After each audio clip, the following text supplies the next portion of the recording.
diferença entre o cara que me paga 40 mil de faturamento e o cara que me paga 1.200. Para mim é a mesma coisa, todos são muito bem tratados. E esse é o diferencial da minha empresa. Então, o que eu vendo? Eu vendo uma prestação de serviço individual, tá? Acolhedora, amável, né? Usando as palavras berianas aqui, eu tenho esse serviço. O que vocês vendem quando vocês estão chamando alguém para vir nessa igreja? Gente, não precisa brincar, o povo veio só. Alguém esse ano já convidou alguém para vir na igreja? Então é melhor começar por aqui.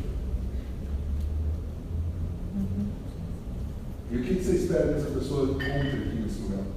Paz. E você sente paz aqui? O que mais? Cuidado, tratado, sim. E você se sente tratado e cuidado aqui? O que mais? Que essa pessoa cresça no relacionamento com Jesus. Bacana. Ou que ela conheça Jesus. Né? Porque ela, às vezes, muitas vezes convida pessoas que não têm Jesus e ela quer vir aqui para conhecer Jesus. Legal. Segurança. E como que vocês estão fazendo a propaganda disso?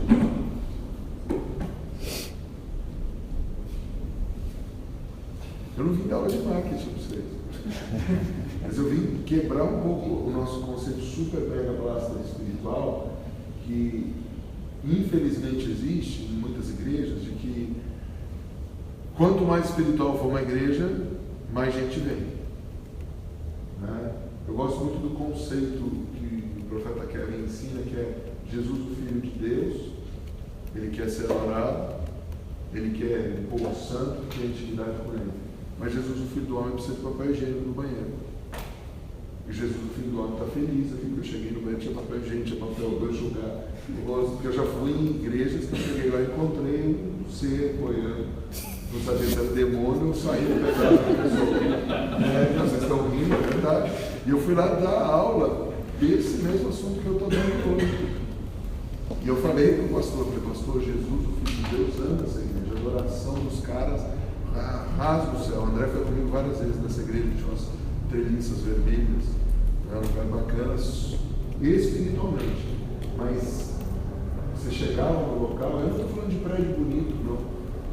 Estou falando de você ter o mínimo básico necessário para você estar bem. Né? O ser humano, ele gosta de se sentir bem. E quando você convida um cara, então vamos usar aqui, conhecer Jesus, não é isso? Crescer. Para eu conhecer alguém, você gosta de conhecer alguém sujo? Qual a primeira impressão que você fica quando você vai num lugar e está tudo sujo? Qual a primeira impressão que você tem que você vai num... Eu falo que eu não quero voltar mais. Não é? Então, isso é um dos pontos que a gente vai tratar de hoje até domingo, sobre essa dualidade espiritual e natural. Né? É aquela velha história, eu não canto para você, eu canto para Deus. Deus vai cantar mal assim, cante na sua casa, porque só Deus ouve. Eu não sou obrigado a você ouvir, porque a Bíblia diz cantar em mim, não é verdade? Então, porque daí a gente começa a ter certas disputas, assim, com a pessoa, não, é tudo muito espiritual, tudo muito profético, não, um dia vai ser, então o dia que for, venha, porque enquanto não for, não dá, assim, porque a gente já passou dessa fase, graças a Deus, o fundamento de vocês, eu falava isso com o profeta Kevin no caminho, é um fundamento que é muito mais fácil de tratar. Vocês não são uma igreja que precisa se converter de mega espirituais a pessoas que se preocupem com o natural. Né? Vocês são pessoas que têm uma base, os pastores de vocês têm uma base muito legal. Acabei de voltar da primeira igreja batista brasileira, né? Aí fui entregar minhas ovelhas lá, meus filhos, o Tom, meu baterista, a Josi, que cantava comigo. Eles estão assumindo a liderança lá depois de muito recusa do pastor, mas eu consegui provar para ele que existia um DNA batista na família. Ele estava se recusando, ele queria rebatizar meus filhos, tinha uns problemas assim. Ele falou, eu sou o neto, fundador da igreja batista, ele se animou, falou que legal, então tem algo de bom com vocês. Aí eu falei, minha mãe nasceu no batistério. foi líder do povo, mas eu confesso para vocês que hoje eu prefiro andar com batistas tradicionais do que com muitos pentecostais. De verdade, depois de pastorear 23 anos, 2 anos antes como evangelista e andar por 35 países, eu prefiro estar muito mais perto do tradicional, porque ele está ali. Eu não estou chamando vocês de tradicional, eu estou evocando aqui, chamando a existência um fundamento bom que vocês têm, que é um fundamento sério na palavra. É muito mais fácil da gente lidar com pessoas que têm isso, têm pais espirituais que são sérios, que amam a Deus, que têm vontade do novo, mas têm um fundamento bíblico, do que pessoas que são extremamente adoradores, extravagantes, mas você olha na hora de apertar, não tem fundamento na palavra.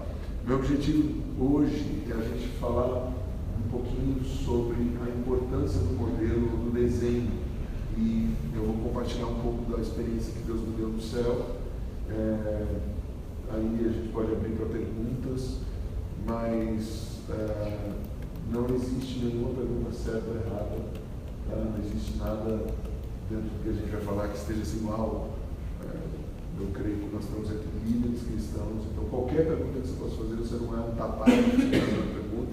Sinta-se à vontade para falar, ou mesmo questionar as coisas que eu estou falando. Eu sou teu irmão em Cristo, tá? Não vim aqui vender meu pedigree, mas em compartilhar com vocês coisas bacanas do que eu creio, desde a primeira vez que eu vim nessa igreja, dentro da tenda, com o apóstolo Hudson, 2006, aqui, né? Então, ou seja, eu não conheço o pastor Edson de hoje, tá? Depois ele e meu filho Jaime fizeram uns atos proféticos aí entre Paulo e Agudos, fazendo um esquema bem esquematizado, quebrando maldições, né? E nos vimos algumas poucas vezes durante o caminho, mas sempre uma admiração da minha parte por essa família, pela família Beliano, e é um prazer e um privilégio servir vocês. Amém. Podemos orar então? O pastor já orou, eu faço a minha oração diferente. Pai, amém. Pronto, vamos começar. Vocês estão vendo, mas foi assim que eu assumi a presidência do Ministério Móvel Celulo em 1998. Ele me chamou, perguntou, fez uma entrevista se eu queria ser presidente do Ministério. Eu quero. Vamos orar, gente. Eu já levantei as duas mãos. Vou receber uma unção nova, vou cair para trás. Amém. Nem o pai ele só. Mas quando falou, já está tudo certo entre a gente. Então, se o pastor já orou, por que eu tenho que reorar, né? Vamos orar. Uma das visões que Deus me deu no céu há muito tempo atrás é a visão da menorá. Tá?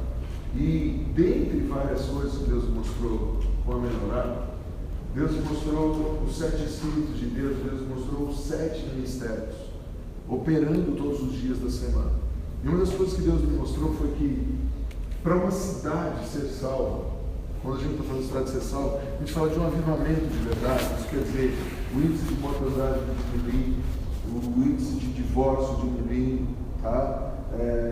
O número de crianças registradas pelo nome do pai aumentar, coisas muito importantes biblicamente falando.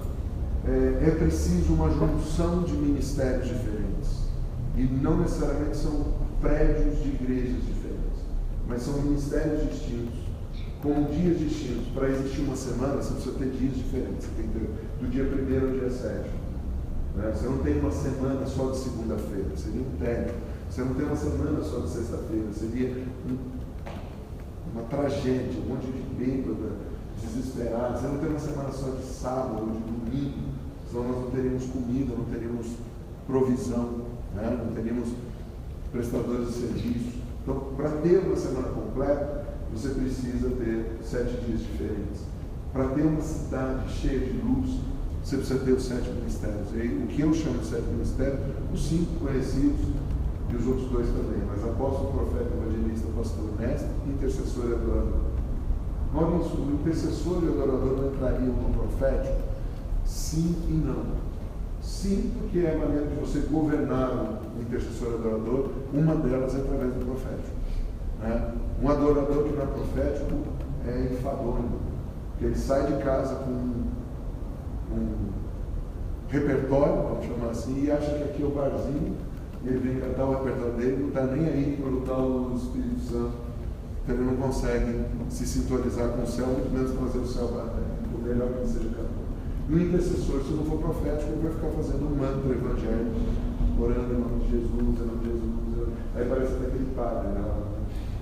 Jesus, Jesus, Jesus, Jesus, fica lá, não sai do negócio.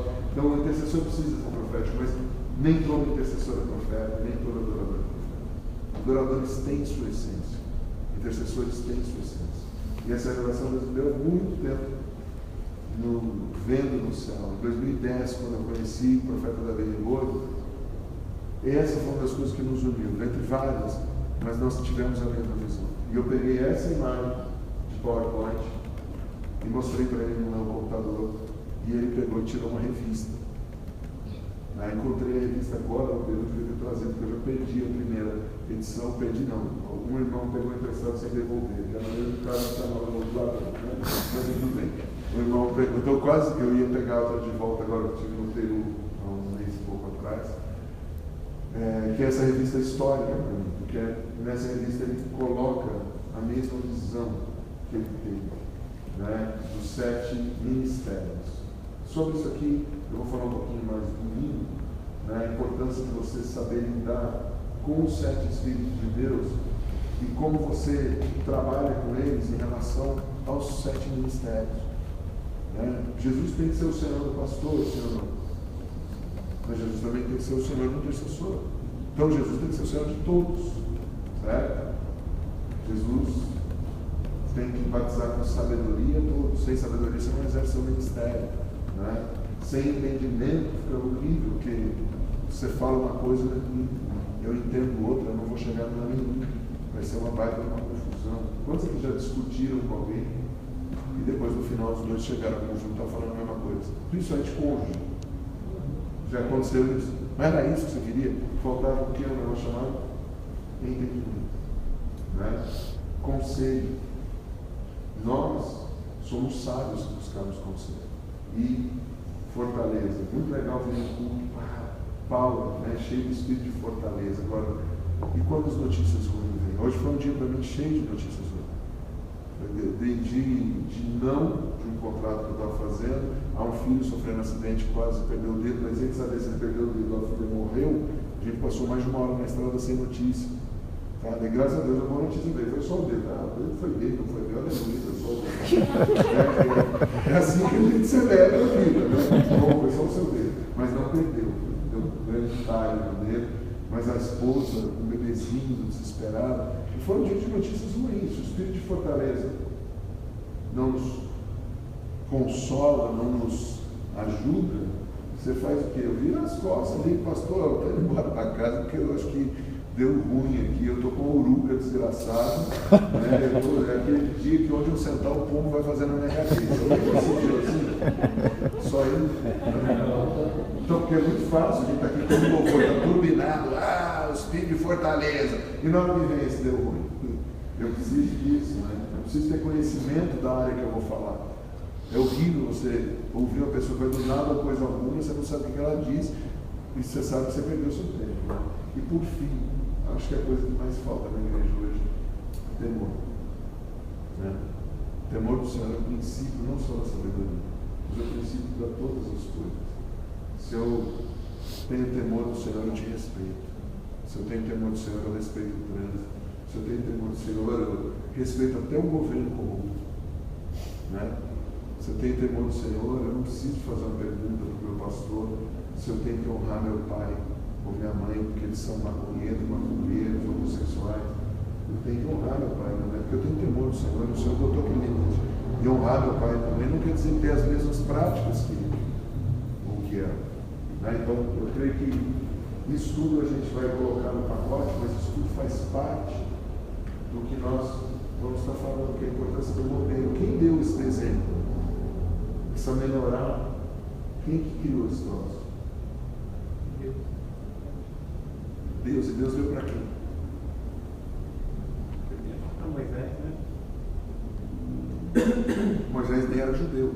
Então a gente dizer que isso é um símbolo judaico é uma ignorância catastrófica da Bíblia, porque Moisés não é judeu, né? Moisés não foi nem sacerdote. Moisés foi um porta-voz para trazer para o sacerdócio, que era o seu irmão Arão, né, as instruções para se fazer um desenho. Então, nem sempre a pessoa que traz o desenho é o sacerdote da casa. Se você parar para pensar que todo o desenho que Deus deu lá em Israel, ou para o povo de Israel, foi através de Moisés, todo mundo concorda que Moisés subiu o Monte Horebe, no deserto do Sinai, ali na saída do Egito, e Deus deu um desenho para ele. Faça conforme todo o modelo, não é isso que está escrito nas Escrituras. E Moisés nunca pôde entrar no modelo que ele desenhou, que ele trouxe para cá. Sabe o que isso significa? Muitas vezes o seu líder vai trazer ideias, ele não vai nem participar disso. Por exemplo, eu estou fazendo um intercâmbio essa semana. 90% desse intercâmbio com os americanos eu não tenho nada a ver com isso. O meu papel foi trazer o desenho do céu. E eles estão construindo. Eu não vou fazer parte disso. Eu vou pregar tal dia que pediram para eu pregar. Se eles falassem para eu não pregar, eu não ia ficar ofendido. Até porque eu já entendi que passou uma fase de jovem. Os cabelos brancos, até por isso que eu não pinto, né? Para eu continuar olhando no espelho e falar, Jesus está voltando. Pelo menos para mim. Tem gente que fica em si. Pois é, não vou falar mal disso, só vamos continuar. Quando eu e você estamos entendendo uma questão de desenho, nós vamos entender os porquês, os praquês.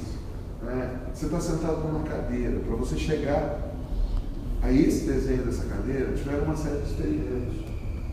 Né? Nós compramos uma cadeira para a igreja de São Paulo, cujo encosto é daqui, de Lençóis Paulista. Vamos passar lá, dar uns tiros na porta.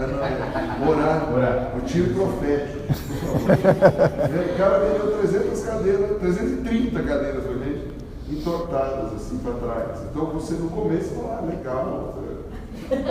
Só que, porque ela entortada para trás, o buraco entre as costas e a parte de baixo fica grande. Então, quem é um pouco menor, tipo a esposa do André, você pensa que vai rajar.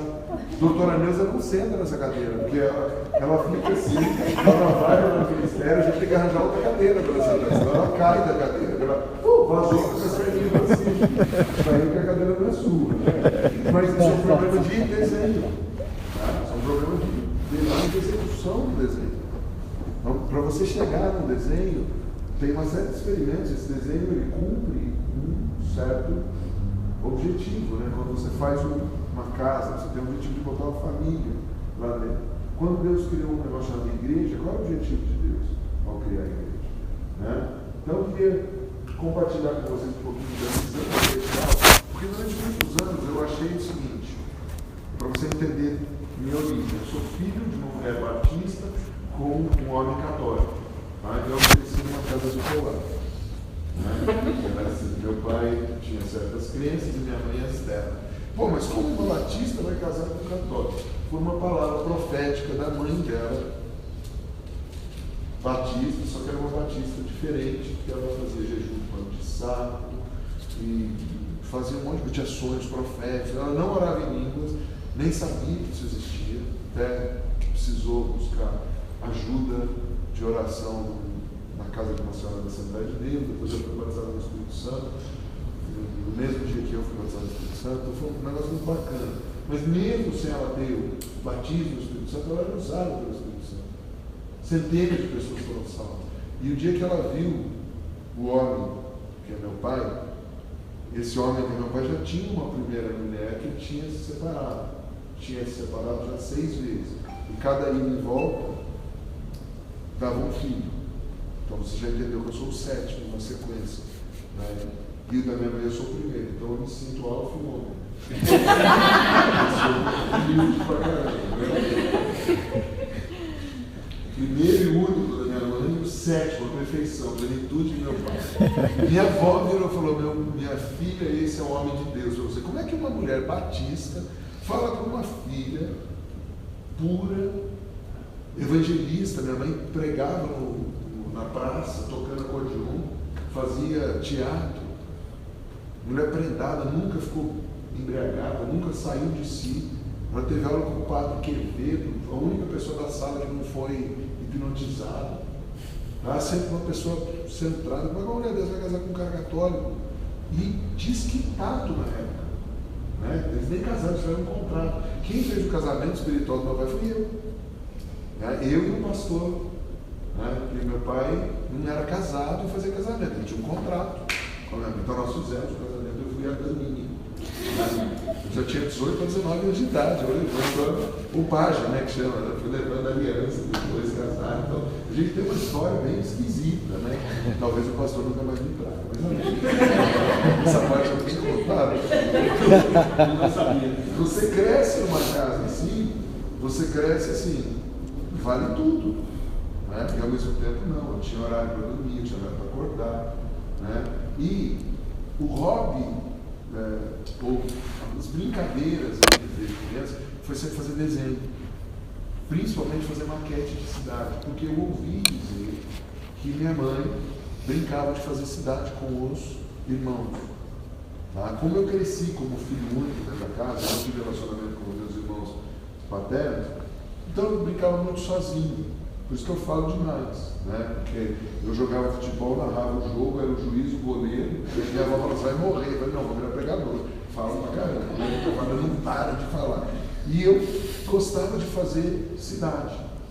Meu pai é engenheiro e arquiteto, meu tio, por parte de mãe, arquiteto, meu tio, por parte de pai, que já faleceu, engenheiro. Então eu cresci em uma casa de edificadores. Meu pai fez o plano diretor da cidade de São Paulo nos anos 50. Meu pai foi vereador e fez plano diretor de Santos nos anos 40. Meu pai tem 92 anos de idade. Então eu cresci numa casa de desenhos. Meu pai e minha mãe são pintores de quadro. Eles têm quadro na Europa, quadro em vários museus do Brasil, quadro em museus da América Latina, e nunca com o nome deles. Eles juntaram os nomes, fizeram um negócio nordestino, né? Pegaram Ti de Doroti e Dom de Cipriano e criaram Dotino. E aí saíram pelo mundo vendendo, ou seja, dando os quadros, dizendo que eles eram os mecenas, que chamam, né? Os que patrocinavam um nordestino, filho de Dorlinda com Justino. Eles inventaram uma história. Então eu cresci numa casa muito criativa. Eu tinha que mentir junto, conheço Dotino, né? Tá? Por isso que toda vez que eu vou pregar no Nordeste, eu apresento. Meu nome é Marius, filho de Maria com Wilson, né? Maurício, não é muito fácil, não deixei de falar. Então, você cresce numa casa criativa, você viaja em tudo, né? E eu sempre questionei, sempre fui obrigado a ler. Até que chegou um ponto onde a conversão veio para a nossa família. Anos e anos e anos, minha avó orando, minha mãe orando, eu me converto, meu pai se converte no sábado, eu me converto no domingo, mas meu pai quis ficar na igreja católica por 6 meses. E os 6 meses não foi determinado por ele, foi por Deus ou pelo padre que levantou e expulsou ele da igreja católica. Porque toda a missa meu pai levantava a mão aqui. Meu pai se converteu de verdade. Em 6 meses ele leu 2 vezes a Bíblia inteira. Tá? As 2 versões que ele tinha de Bíblia, católica e evangélica.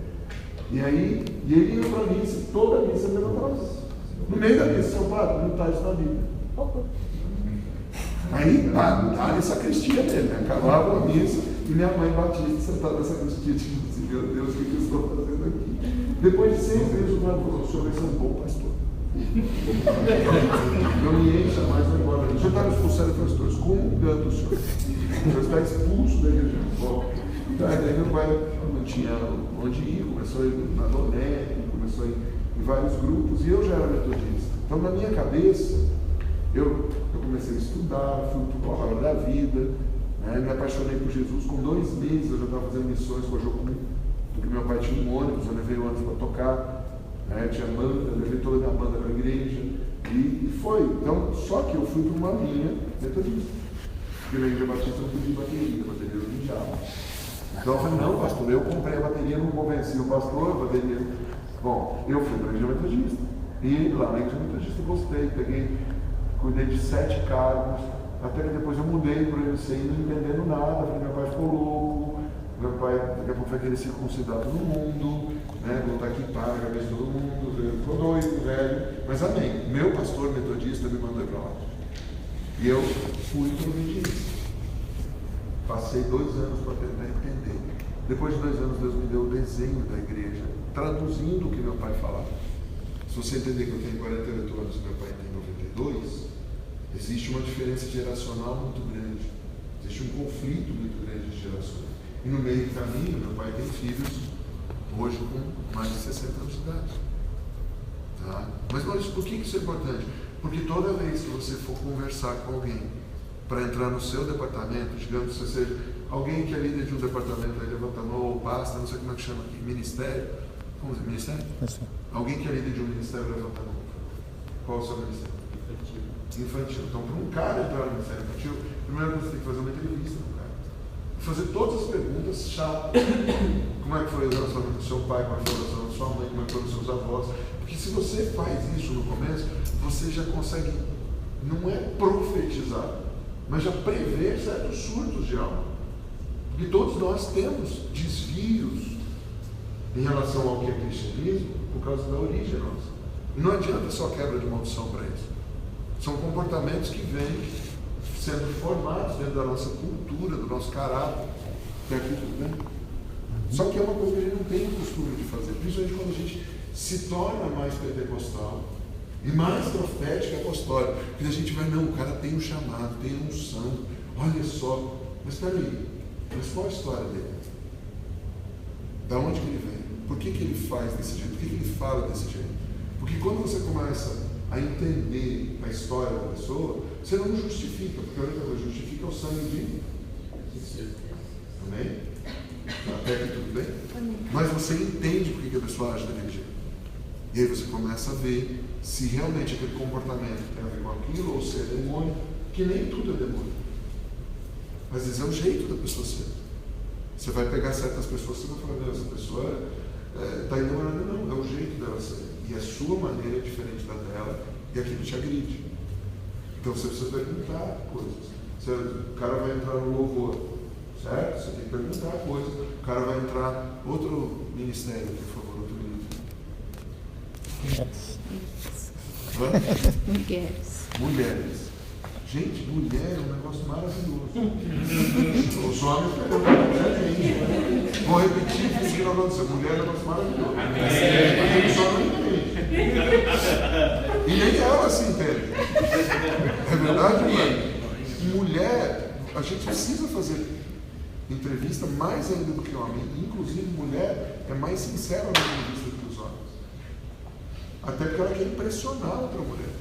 Como já diz, as mulheres não se vestem para ela, se vestem nem para o marido, elas se vestem para outra mulher ver.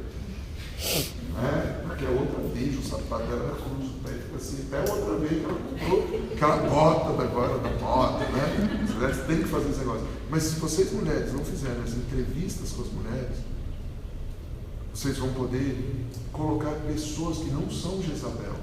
Porque Jezabel não é uma pessoa, é um espírito. E é um espírito que não tem trono. Ou melhor, tem, mas ninguém vê. Quem já deu trono sobre tronos aí? Onde está o trono de Jezabel?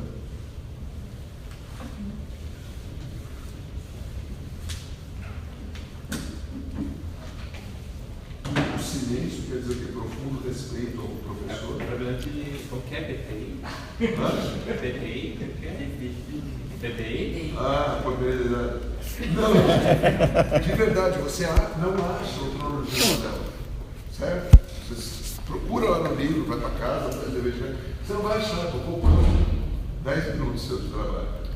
Mas Maurício, como que Jezabel opera? É aí que está o segredo.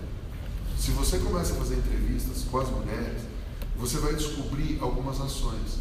Jezabel, ela não opera como um trono maldito como os outros, como Leviatã, como Hades, como Marte. Jezabel opera em cima de 3 tronos, mas o trono dela nunca aparece. E toda vez que você vai confrontá-la, ela não está. Aliás, toda vez que você a descobre, ela já não está mais lá. Eu sei que essa igreja nunca teve ataque de Jezabel, nunca ninguém Jezabelou. Não, mas só se por acaso um dia resolver passar ali pela linha do trem, né? Você não vai lá até aqui atrás? Aqui, ó. Vai que ela quer passar ali. treino aqui, você vai saber detectar. Mas como que Jezabel opera? Com 3 tronos. O primeiro trono começa ali na época de abril, tá? Entre abril e maio, com o trono de Afrodite. Que é o mais fácil, né?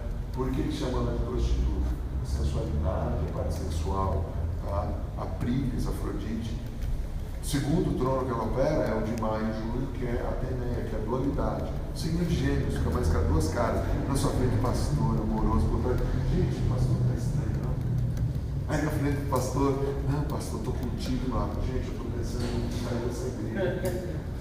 Isso também nunca aconteceu, né? E o terceiro ataque de Jezabel, nós estamos exatamente na época desse trono, é o de Lilith. E você olha que são 3 tronos femininos, né? Afrodite, Ateneia e Lilith. A Lilith, ela já trabalha nos vazios da alma. Então, e aí entra a questão da pergunta para as mulheres ou para qualquer pessoa. Todos nós temos vazios na alma. O que são vazios na alma? Quem trabalha em educação infantil, ou trabalha com educação, mesmo fora, ensino, se você é professor, já foi. Você e eu sabemos, os que são de formação de educação, né, pedagógica, que para se formar uma pessoa, você precisa de horas e horas de ensino, perguntas e respostas. Para se formar um ser humano, você precisa de inúmeras horas e horas de conversas com perguntas e respostas. Quem deveria fazer essas conversas com perguntas e respostas? Pai e mãe. Mas nós já vivemos numa sociedade onde as mulheres puseram uma bomba relógio contra elas mesmas. Operada do espírito de Jezabel, começando com Afrodite. Gente, o seriado que está passando aí, ou alguém pode chamar de novela, seriado é uma maneira chique de você assistir novela e não dizer que está assistindo novela, né? O seriado da Rede Globo, os dias eram assim, né? Copa de 70, e eu gosto de ver algumas coisas, eu gravo alguns seriados e assisto para entender o que está acontecendo. Por que esses caras estão fazendo isso? Eles estão mostrando, primeiro, que o socialismo é legal, que a ditadura foi uma grande porcaria, tá? Eu não estou dizendo que foi bom, nem estou aqui para julgar o governo e falar de política, mas o que eu quero falar é dentro desse assunto e o que aconteceu. As mulheres começaram a se liberar. Então as mulheres começaram a ser topless, as mulheres começaram a fumar publicamente, elas fumavam escondidas e começaram a fumar publicamente, as mulheres começaram a fazer a sua liberação dos anos 70 para cá.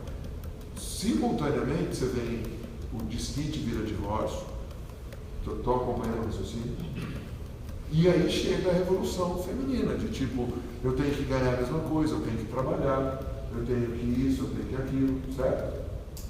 Agora, se você anda um pouquinho mais para frente e pega o túnel do tempo agora, você vai ver que a ciência já prova que estão fazendo, por exemplo, porcos no laboratório fora do ventre, numa incubadora. Alguém já viu isso?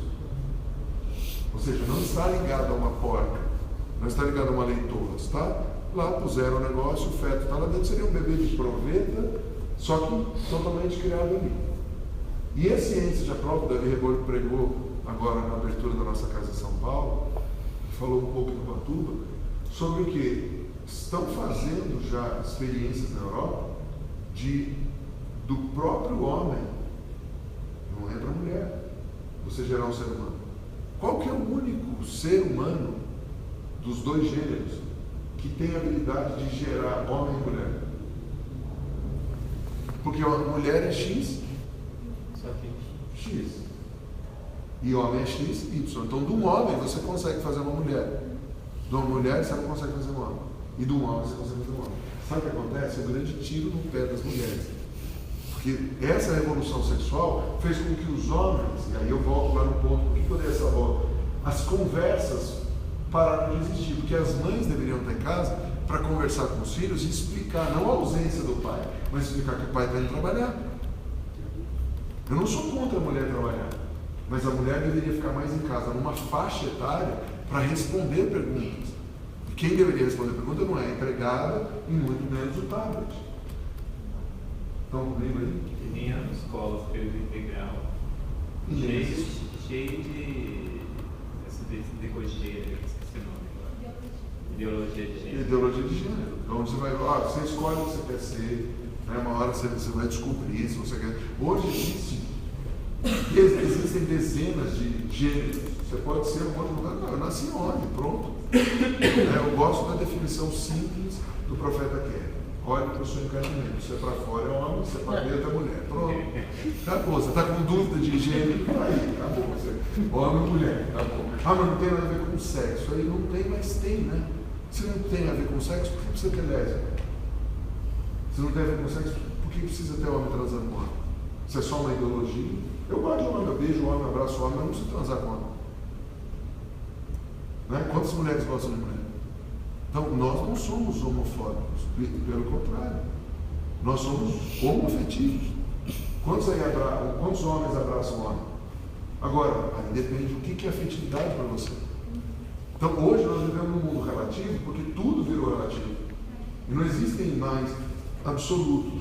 Então, toda verdade é relativa, Jesus não é mais a verdade. Porque ele é mais uma verdade. E onde você quer chegar com isso aqui, Maurício? A igreja também não é mais uma resposta para a sociedade. Se a igreja não souber dizer o que ela está vendendo. O que eu estou vendendo? Se eu não explico, eu sou a igreja. Mas na igreja o que é? Um grupo de gente para falar do que? De Jesus? Qual Jesus? O Jesus profeta? Jesus filho de Deus? Jesus filho do homem?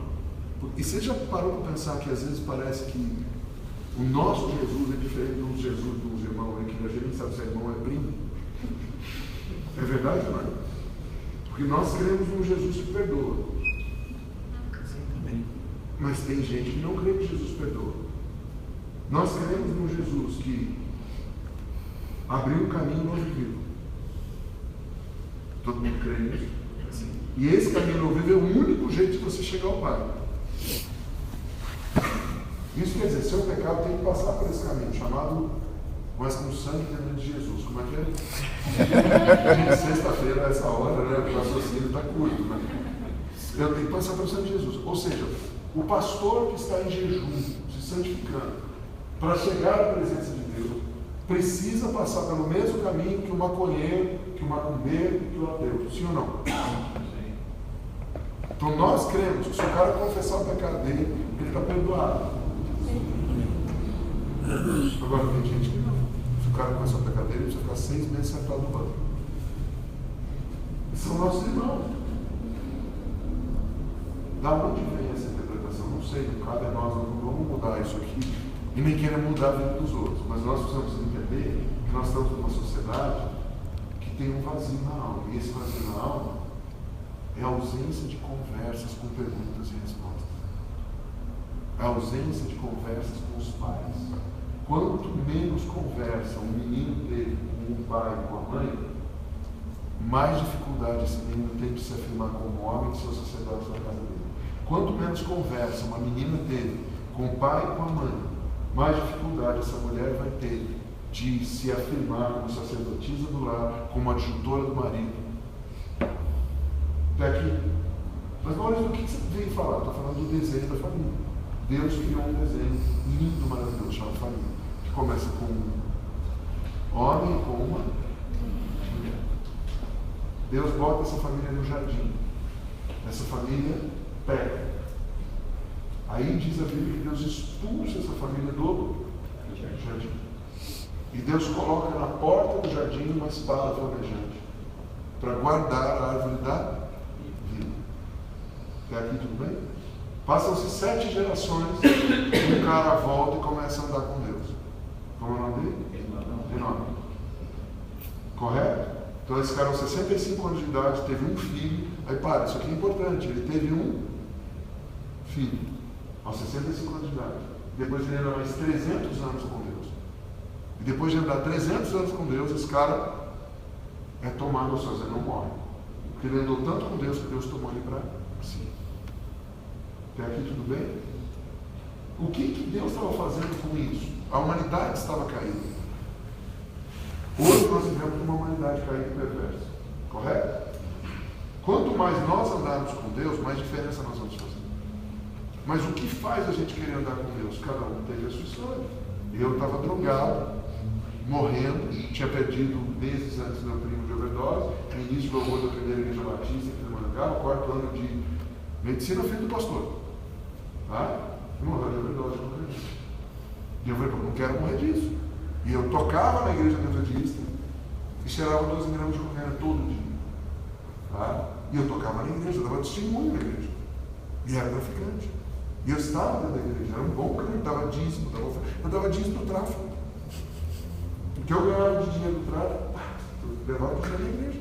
Eu era um bom dizimista na igreja. Então não criava problema com o pastor. Estava lá, não tinha, eu não estava em nenhuma reunião para tirar o pastor da igreja. Nunca tive um problema disso. Eu era um bom evangelho. Dentro dos meus valores. Mas eu não ia para o céu, nem conhecia Deus. Eu cantava com Deus que eu não conhecia, falava com Deus que eu não conhecia. Minha pergunta para você é: quantas pessoas estão assim dentro da igreja hoje? Elas levantam a mão. Elas falam aleluia. Essa semana eu tive 2 exemplos disso. Na igreja de São Paulo, o dono da igreja, o dono do prédio, foi lá receber o aluguel. Aí a gente fez ele assinar os papéis, ele não assinou, mas ele faz 6 domingos consecutivos. A nossa igreja lá não tem 4 meses ainda. Então, se você fizer 6 domingos, isso quer dizer que esse cara está quase 2 meses todo domingo. Ele está mais crente que os líderes da igreja. Está mais crente que eu. Ele vai mais lá que eu. Inclusive, ele chegou e falou: desde que você deixou de lado, porque a igreja melhorou bastante. Ele falou: só manda sua mulher, porque sua mulher prega muito melhor que você. Eu falei: eu sei disso, eu não treinei. Eu não sou humilde. Eu falei: não, eu sou bíblico. A Bíblia diz que o discípulo tem que crescer. E o meu discipulador, Jesus, diz que eu vou fazer as mesmas obras que ele ainda maiores. Então, as pessoas que eu discipulo têm que ser melhor que eu. Daí ele falou: poxa, não dá para dar nó no você. Eu falei: não dá. Eu sou melhor que você. Por quê? Porque ele é orgulhoso, gente. Aí você tem um orgulhoso, você tem que saber lidar, né? Ele é sexagenário, 67 anos, me liga toda semana: pastor, qual o culto que tem mais mulher? Por que esse cara está na igreja? Ele vai no culto: André, mostra ele como é que ele dá oferta. Deixa o meu filho André. Ele dá oferta, gente. Dá oferta todo domingo. Vai no gasofilados, faz a oração.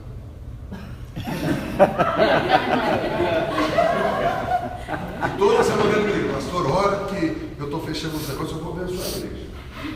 Só que essa semana ele virou para mim e falou: cara, eu quero te falar por que eu vou na sua igreja. Eu falei: bom, primeiro eu não tenho igreja, o dono do prédio é você.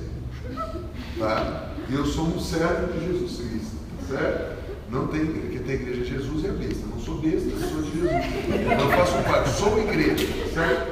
Mas eu dou na igreja, né? Aí o cara: não, deixa eu explicar por que eu vou lá na igreja. Eu vou na igreja porque tem 3 motivos. Primeiro, você só pede oferta uma vez. Eu já fui em umas igrejas que o cara na abertura pede, no meio pede, na palavra pede, no final pede, e na saída quase arranca o carro do seu notado. E faz pagar ainda a transferência. Aí o cara, beleza, já foi em igreja. Segunda coisa, vocês são verdadeiros. Eu falei: o que quer dizer para você verdadeiro? Não, você aqui conversando comigo é igualzinho você no culto. Você conta piada, você faz as mesmas coisas e fala igualzinho. Você não é igual os caras que pegam o microfone e vira russo. Cara, eu prego sobre isso. Eu sou pregando, falei: cara, encontrei um ímpio que pensa numa coisa que eu falei. Ou eu sou mais ímpio que eu pensava, ou é mais crente que eu achava. Cara, eu acho horrível. Você está com uma pessoa, ela fala, ela pega o microfone, dá raspa na gente. Você já viu isso? Muda, o que aconteceu? Será que o Espírito Santo não estava? Ele baixou agora? O Espírito Santo está ou não está no cara, né? Então, o ímpio vai lá na igreja, está dizendo isso. Ele falou: por último, todos vocês são assim. Vem na portaria, todo mundo é amoroso. Eu achei que isso era só no primeiro dia que eu vi na abertura, mas todo dia com o mesmo amor, mesmo carinho, mesmo abraço, um se interessa pelo outro. Já entrei num GA, que faz parte já do grupo de apoio. Tá? É do seu ou do Cássio? Do Cássio. Já é do grupo de apoio nosso, vai lá, pede oração. Ele falou: cara, vocês são bacanas. E já profetizou para nós, né, pai? No lugar. Ele falou: só fico triste por uma coisa, eu vou perder vocês. Eu falei: como assim? Vocês vão crescer muito rápido. E o meu lugar vai ficar pequeno. Amém? Eu recebo com os 4 pés. Ué, fala, cara, não está pensando que eu vou crescer? Eu não estou nem aí, eu vou crescer. O cara disse que eu vou crescer. Agora, presta atenção na análise do cara. Como que ele está analisando a igreja? Ele falou outras coisas, que o louvor é bom, que é isso, que é aquilo, tá? O cara elogia, ele fala, tá conversando com o aleijado. A gente tem um aleijado lá. O cara aleijado, falta um pedaço aqui, velho de cadeira de roda. O aleijado falando que me conheceu no congresso, e ele perguntou, e ele fica fazendo entrevista com os crentes da igreja. Por que você veio nessa igreja? Ele perguntou, como é o nome do irmão, né? Ivan, por que você veio nessa igreja? Eu conheço o Mauriciano, não sei quando, e não sei o que, mas foi o amor. O que aconteceu? O primeiro dia que ele foi na igreja? O primeiro dia? Eu encontrei meu lugar, nunca fui recebido num lugar assim, estou há 10 anos querendo falar com o meu líder lá, com o meu pastor, não tem, quer falar agora comigo que eu estou saindo, mas esse aqui é meu lugar. Desde que vocês falaram que vinha para São Paulo, eu orei para esse dia chegar. Agora, gente, eu não estou fazendo propaganda da igreja que eu sou diretor espiritual. Eu só estou dizendo para vocês como que as pessoas leem o desenho que a gente vende. Que eles olham e enxergam um desenho. E eu vou falar muito nesses 3 dias com vocês nessa palavra desenho ou modelo. Tá? Tem um porquê das pessoas virem para cá. E vocês precisam descobrir o porquê. E precisam aprimorar isso e fazer com que isso seja a cultura de vocês falarem disso. Isso está nos poros de vocês pegarem a visão de vocês e vocês saberem de cor a visão de vocês. Qualquer pessoa falar, qual que é a nossa visão, André? Se você não souber, você volta a pé. O tratamento é assim. Venha, cresça e multiplique. Como é que é? Venha, cresça e multiplique. Como é que é o nome da visão? Venha. Então tá bom, você pergunta para mim, que igreja você vai? Como é que é a igreja? Eu vou dizer, venha, cresça e multiplique. O que eu estou fazendo? Eu já estou te contando para mim. Eu estou falando 3 palavras, não estou inventando. Mas por que você está falando isso? Porque tudo que é muito complicado, nem a gente lembra. Mas o que eu estou dizendo com a minha visão? Estou dizendo que eu estou te convidando para mim, para crescer e multiplicar. Crescer no quê? No conhecimento de Cristo. E daí o cara vai te fazer pelo... Eu vou para onde? Vem para cá. Nós temos reunião sexta-feira, às 20 horas, domingo, 19h30. Né? Mas vou crescer em quê? Em Cristo Jesus. Você vai crescer para ser um melhor marido, uma melhor esposa, ser um melhor cidadão, um melhor filho, um melhor pai. Né? E eu vou multiplicar o quê? Tudo que você tem de bom. Tá? Tudo que você sabe fazer vai se multiplicar, vai ter uma potência dentro do que você é. Por quê? Porque a gente ficou alguns anos orando, estudando como que eu vou vender o que eu tenho. Porque eu era muito espiritual. Sabe como é que era a nossa visão? Ganhar almas, formar sacerdotes e ajudar o próximo. Gente, ganhar almas, já pira, cara. Imagina, você não é crente, fala, a visão da minha igreja, você vem, é ganhar almas. O cara vai fazer lavagem cerebral. Formar sacerdote, não quero que você pare. Ajudar o próximo, não sou Madre Teresa de Calcutá, então eu estou fora, não vou nessa igreja. Eu peguei, ganhar almas, venha. Formar sacerdotes, cresça. E ajudar o próximo, multiplique. É a mesma visão, eu só mudei o jeito de falar. Até aqui tudo bem? Agora, lê, por favor, o texto de Exodó 20. Alguém lê o verso 4, alguém lê o 5, alguém lê o 6. Terminei a introdução de 55 minutos. Não farás para ti imagem de escultura, nem semelhança alguma no que há em cima dos céus, nem embaixo na terra, nem nas águas debaixo da terra. Próximo. Não te prostrarás diante deles, nem lhes prestarás culto, porque eu, o Senhor teu Deus, sou Deus zeloso, castigo os filhos pelos pecados de seus pais, até a 3ª e 4ª geração daqueles que me desprezam. 6. E uso de misericórdia com milhares dos que me amam e guardam os meus mandamentos. Durante muitos anos eu achei esse segundo mandamento, certo? Esse é o segundo mandamento dos 10. Eu achei que esse mandamento era porque ele tinha segundo. Inclusive, quando eu ensino as pessoas a decorar, não memorizar, se o cara tiver Alzheimer, ele esquece. Né? Ou tiver uma amnésia, o cara esquece. Quando eu ensino as pessoas a decorar, inclusive o salmista não diz, escondi a palavra no meu cabeção, diz, escondi a palavra no meu coração, para não pegar com a noite. Tá?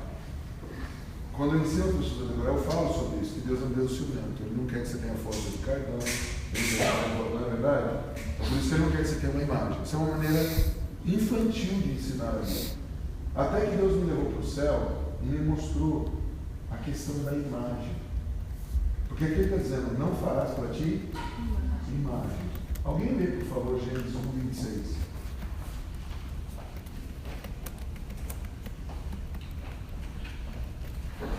Também disse Deus, façamos o homem à nossa imagem, conforme a nossa semelhança. Tenha ele domínio sobre os peixes do mar, sobre as aves dos céus, sobre os animais domésticos, sobre toda a terra e sobre todos os répteis que estejam pela terra. Ou seja, Deus começa na Bíblia já falando sobre imagem. Nós estamos fazendo o homem conforme a nossa imagem. E essa imagem é um reflexo da nossa semelhança. Ou seja, essa imagem é parecida com a gente. Então, a primeira ideia que a gente tem de imagem e semelhança é que Deus pega Jesus e bota como modelo e faz um boneco aqui também, de uma maneira também infantil de se ensinar algo. Mas imagem e semelhança, se eu não me engano, da última vez que eu estive aqui, eu devo ter falado um pouco sobre isso. Imagem, na verdade, é capacidade. Vamos dar ao homem a mesma capacidade que nós temos de falar, de ver, de ouvir, de pensar, de sentir. Faz sentido isso? A gente fica tentando entender o que é imagem, é capacidade. Uma imagem tem capacidade de fazer você passar bem ou não. Quem aqui é da época de trem fantasma? Quem aqui é da época de ir no circo e ter a monga? A monga. Lembra da monga? Vixe. Do circo. Que entrava lá no lugar, daqui a pouco, sai aquela macaca. 3D. Era uma imagem. A monga, velho. Não foi no Ceará, não. As imagens, elas têm um poder, elas têm uma capacidade. Elas têm capacidade de influenciar para o bem ou para o mal. Tá? Pergunta para Jacó.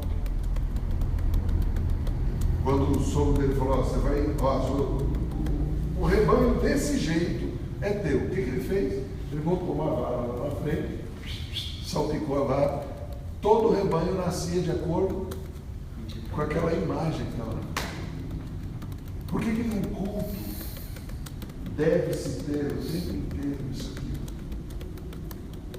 Porque o logotipo de vocês fala da imagem de vocês, fala da capacidade de vocês. Lendo a declaração da visão de vocês, a gente entende isso aqui, a gente vai encontrar o Espírito Santo em forma corpórea de ponto, o fundamento da palavra, a liberdade do Espírito de pairar sobre a palavra, trazer revelação para cada um.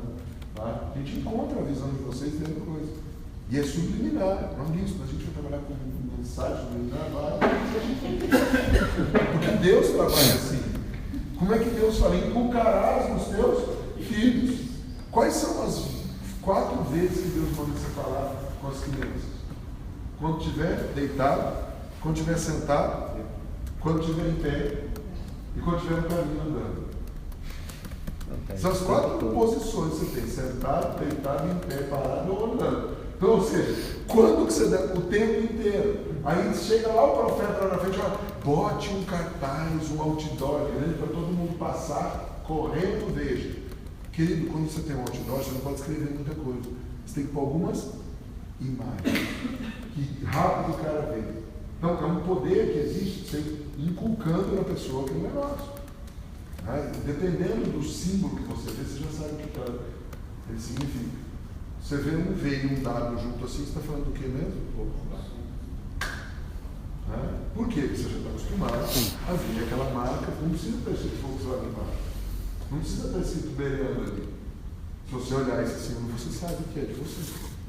É a marca de você. Então, a imagem, diga capacidade.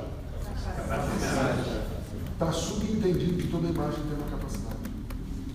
Está subentendido ali, Deus deu para o homem uma capacidade. Essa capacidade é um reflexo da semelhança. É aqui que mora o perigo. Porque o homem, ao morrer, tendo comido, ele morreu literalmente, fisicamente? Não. Ele vai morrer 900 anos depois. Tá? Então, quando que esse homem morre, ou como que ele morre? Ele morre na semelhança. Ele deixou de ser semelhante a Deus. Diga caráter. Moral. Ou seja, quando a minha capacidade já não é mais um reflexo da moral de Cristo ou do caráter de Cristo. Eu continuo tendo o poder de ver, mas a maneira que eu vejo as irmãs, se eu não tenho o caráter de Cristo, eu vou ficar olhando para o hortifruti das irmãs, com maior vontade de comer salada de fruta. Posso entender? Eu já vou ficar pensando nas finanças para a caderneta do poupança. Estou sendo bem agressivo, para você entender o que eu estou dizendo. Qual é a venda que existe da imagem do brasileiro? Ou é jogador de futebol, que vai falar de pernas, ou vai falar das nádegas de uma morena, no carnaval. Verdade ou não é? Ou seja, estão vendendo uma imagem do Brasil, que o Brasil se resume a carnaval e futebol. Queridos, nós somos criativos. Amém. Tá? O carnaval é uma manifestação de criatividade, só que sem a semelhança de Cristo. Cara, você vai ver o que esses carnavalescos fazem. É maravilhoso. Esquece, tira o diabo do negócio. Né? Tira o fator Satanás. Meu, esses caras são criativos demais. É verdade ou não é? Agora, de quem é a criatividade? É do diabo? Não. O diabo está se aproveitando pela ausência. Eu estou falando do mesmo assunto. O diabo está se aproveitando pela ausência. Porque faltou conversa com os filhos. Então aquelas moças não precisavam estar mostrando o corpo. Elas poderiam dançar sem ser sensuais e fazer coreografias bonitas para impressionar o mundo inteiro e atrair o mundo para a glória de Deus. Ou vocês acham que isso é impossível? Querida, é só você assistir uma peça de teatro bem feita do pessoal do IC, é só você ver uma banda que toca direito, um coral que canta direito. Eles estão usando toda a criatividade e as pessoas ficam impressionadas e sentem a presença de Deus. Agora, quando tira o caráter de Cristo e se torna um caráter imoral, toda a minha capacidade é revertida para o mal. Então, quando a gente está falando de imagem, o poder de um desenho, ou de um modelo, a gente está falando o seguinte: eu preciso construir algo que as pessoas, ao olharem para aquilo, entendam tudo que eu estou falando sem eu falar nenhuma palavra. E eu vou explicar para vocês isso com as minhas palavras, voltando lá no começo. O que eu disse? Eu achava que o verso de Êxodo 20, 4, 5 e 6, o segundo mandamento era que Deus apenas tinha ciúme, não queria compartilhar a nossa devoção com outros deuses. Não. É porque toda vez que eu presto culto, diga abades. Abades na hebraico é culto. E a mesma palavra que está lá em Gênesis para cultivar a terra, para cultura. Toda vez que eu vou cultivar a terra, eu lanço uma semente e aí nasce um fruto. Toda vez que eu presto um culto, eu me torno parecido com aquilo que eu estou cultivando ou cultuando. Por isso Deus está dizendo, não tem imagens, porque senão você vai ficar parecido com essa imagem. Mas na verdade o problema não é a imagem, é o caráter que está por trás da imagem. Eu sei que a primeira vez que a gente ouve isso fica meio confuso, mas depois você acostuma. E é exatamente isso. Na hora que você entende a essência disso, você começa a entender o poder do desenho. Por que a mídia investe tanto em marketing, em desenho, para poder seduzir as pessoas? Porque tem um poder no desenho. Tem um poder que atrai as pessoas. E nós, filhos de Deus, temos o direito e o dever de usar esse poder. Porque foi dado a nós a criatividade. Nós somos filhos do Criador do universo.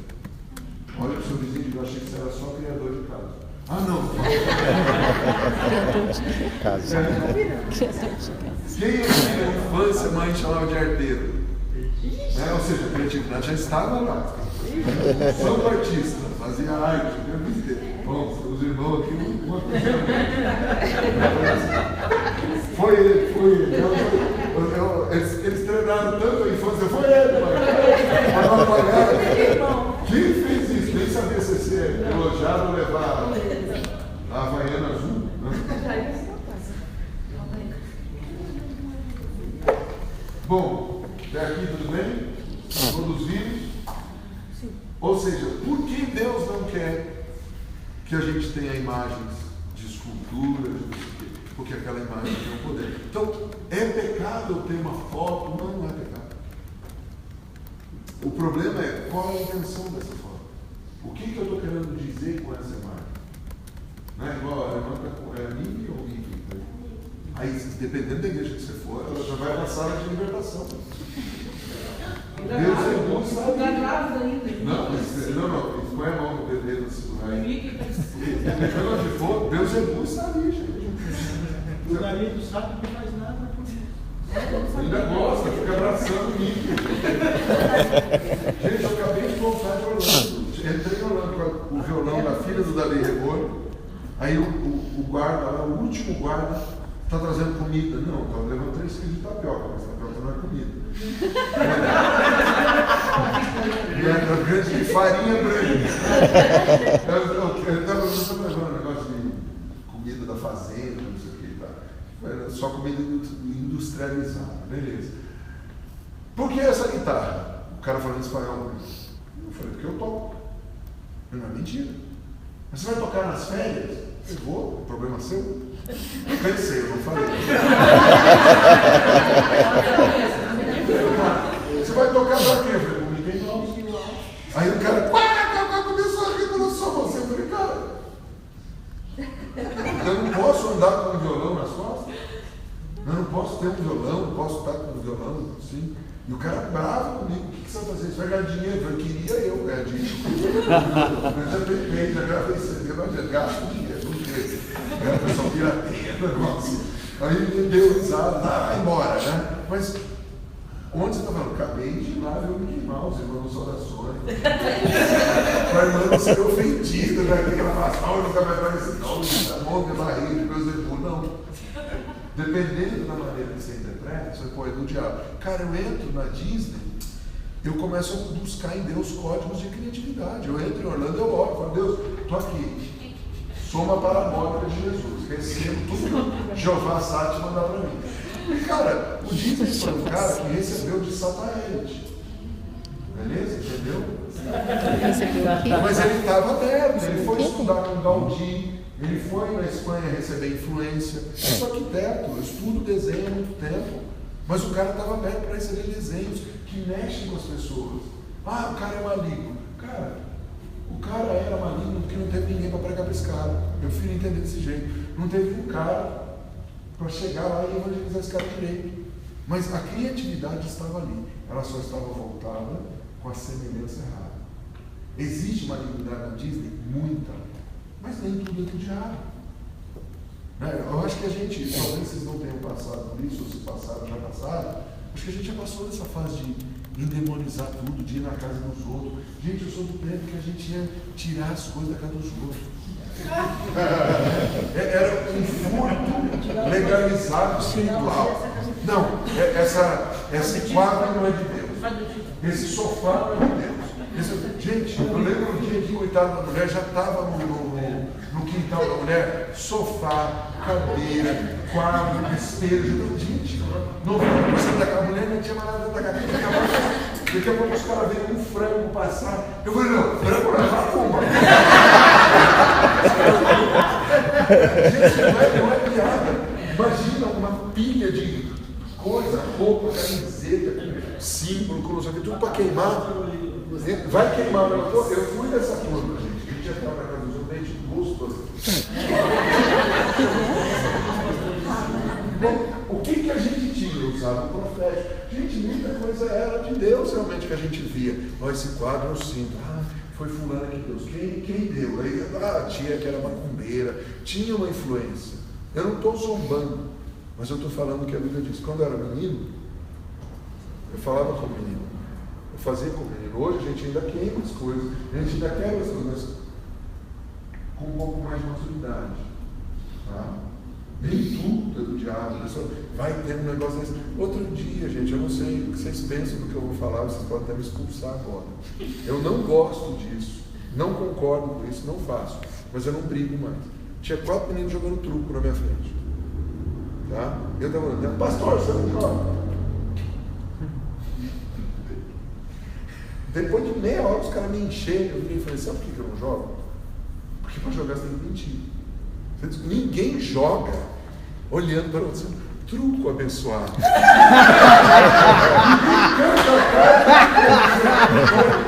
Como eu já fui no Dark Side, eu não consigo jogar sem maldade. Vai ativar o demônio em mim. filha, se volta às 7. Eu pensei aqui, vai ensinar o meu filho a jogar. A gente foi viajar, aí meu filho, pai, vamos jogar. Eu falei, filho, eu não gosto. Ele falou, então eu vou te ensinar a jogar Marques. Marques é meu sobrenome. Ele ensinou a jogar truco. O nome de nome mudou as regras do jogo para ser igual Marques. Ele não é mais 3, 6, 9, 12. É criativo. 4, 8. Falei, cara, aí a Lúcia acha que você está jogando truco. Você só falou, não, cara, estou alegrando meu filho, deixando ele se divertir. Sei que ele não vai entrar nessa onda por muito tempo, mas deixa o cara ter a experiência dele. Aí ele vai chegar na escola, um bocó, não sabe nada, aí vai que ele vai experimentar, mas experimenta aqui. Deixa. Agora, tempos atrás, já ia para o gabinete, ia ser liberto. Robertânia, tira o demônio da pessoa. Não. Esses mesmos 4 meninos que estavam jogando, os 4 caras estão se consagrando. Estão buscando jejuar, estão buscando orar. Você diz, mas é possível fazer duas coisas? Eu não sei o que é possível e o que não é. Eu sei que Deus está permitindo cada uma ter a sua experiência. Existe um poder, eu não gosto disso, não concordo com muita coisa, mas foi isso o tempo que eu manipulava e controlava as pessoas. Que eu proibia as pessoas de fazer. Chegou uma hora que Deus falou, filho, nem eu estou proibindo os outros de fazer, você está proibindo. Você já notou que o dia que você quer pecar, Deus não bota um anjo na porta da sua casa com uma espada, ele não pegue. O dia que você quer pecar, você pega. É verdade ou não é? Ou aqui em Bauru não tem esse hábito de pecar? E depois você se arrepende. Então quem somos nós para proibir os outros? Nós podemos ensinar, dar limites. Agora, qual é o prazer desses caras? Estou falando de jovens. O prazer não é o truco. Outro dia eles pediram, podemos fazer uma reunião em casa? Eu falei, não estou entendendo o que você está me perguntando. A casa não é minha, eu não pago suas contas. Não, é que meu pai mandou perguntar para o senhor. Eu falei, então tá bom, pode fazer. O que vocês querem fazer? Queremos adorar. E o que mais? Confessar pecado. Eu falei, tá bom, vamos adorar e confessar pecado. Só que mal sabia eu que eles queriam botar isso ao vivo. E botaram ao vivo, gente. Deu 2.400 visualizações na hora. Um bando de adolescentes chorando, confessando pecado, cantando. Eu não pedi para fazer isso. Promovido pelos mesmos 4 caras que estavam jogando tudo. Agora, mas não sou chegando a chutar essa guerra, fazer girando o templo, desgraçado. Eles tinham montado uma banca de tudo para a porta da igreja. Esses mesmos caras ouviram o Espírito Santo. Então, peraí, onde você quer chegar, Maurício? Qual é o poder do desenho? O poder do desenho é quando ele me vê beijando a mãe do Benjamin na boca, na frente de todo mundo. Ele sabe que é legal estar casado há 20 e tantos anos com uma mulher e pode ser romântico. O poder do desenho está quando eles veem eu deixar o Benjamin fazer certas coisas, porque ele não é o filho do apóstolo, ele é o Benjamin, ele pode experimentar as coisas dele e ele vai se arrepender, não. Porque ele já vai fazer 14 anos de idade, ele não vai ser criança. E eu confio no que eu ensinei para ele. O poder do desenho está quando a gente começa a acreditar que o que a gente ensinou tem mais poder do que o mundo vai ensinar. Eu estou há 13 anos e meio, quase 14 anos, ensinando uma pessoa. Ou eu acredito no que eu coloquei dentro dele, ele não tem maldade. Se vocês entenderem que ele não tem maldade, outro dia ele estava gravando um vídeo com os amiguinhos. Ele é o mais novo da sala. Tá? Ele é mais novo, 1 ano e pouco do que a maioria e 1 ano do que alguns. Ele é o caçula da sala. Ele tinha que fazer um negócio criativo. Justo que meu filho. Aí eles fizeram aqui. Meu filho, há 1 ano, se converteu de criança em adolescente. O que ele fez? Vendeu todos os brinquedos, os que ele não vendeu, ele doou para o bazar. E ele começou a comprar equipamento de vídeo. Falou, pai, eu vou ser cineasta. Tá bom. Ele começou, tudo que ele ganha de dinheiro, ele vou comprar uma câmera, vou comprar um tripé, vou comprar isso aqui. Hoje ele já tem mais de $4.000 em equipamento. O pessoal da igreja que tem produtora, pega emprestado ou aluga deles os equipamentos dele. Com 13 anos de idade. Então já, assim, Benjamin, unção, purificar o elogio, educar coisa, estou ensinando, ganhar dinheiro é bom. Não é pecado, você não pode amar o dinheiro, mas você tem que pôr o dinheiro para te servir. E ele sabe fazer isso. E aí foi fazer um vídeo. Aí, na escola era sobre criatividade. Cada um tinha que fazer uma coisa e fazer uma propaganda. O deles inventaram de fazer propaganda política. E o Benjamin era o candidato. Vote no bem. Forte no bem. Vote no bem. Fez a musiquinha. Foram gravar com ele. Tem vídeo, ele tem a câmera, ele tem tudo. Lá em casa tem as paredes pintadas já para isso. Eu sou dono de produtora de vídeo há 17, 18 anos. Aliás, 19 anos, gente. Eu cresci em estúdio desde os 45 anos. Eu mexo com estúdio, com gravação, com cinema, com TV, com rádio. Então, o cara nasce numa casa assim, ele vai reproduzir o que ele viu. Só que o cara é inocente. Eu chego no quarto dele, pai, olha aqui, vote no bem, 24. Eu entrei, olhei para ele, e ele todo feliz, olha aqui, pai, vote no bem, 24, todo mundo. Eu falei, Benjamin, o que tem esse número aí? É o número da sua turma? É o quê? Não, foi o fulano. O fulano tem 1 ano e meio a mais que ele. Eu olhei para ele, faz o seguinte, tira o seu nome, bota o dele aqui, filho. Não, que é isso?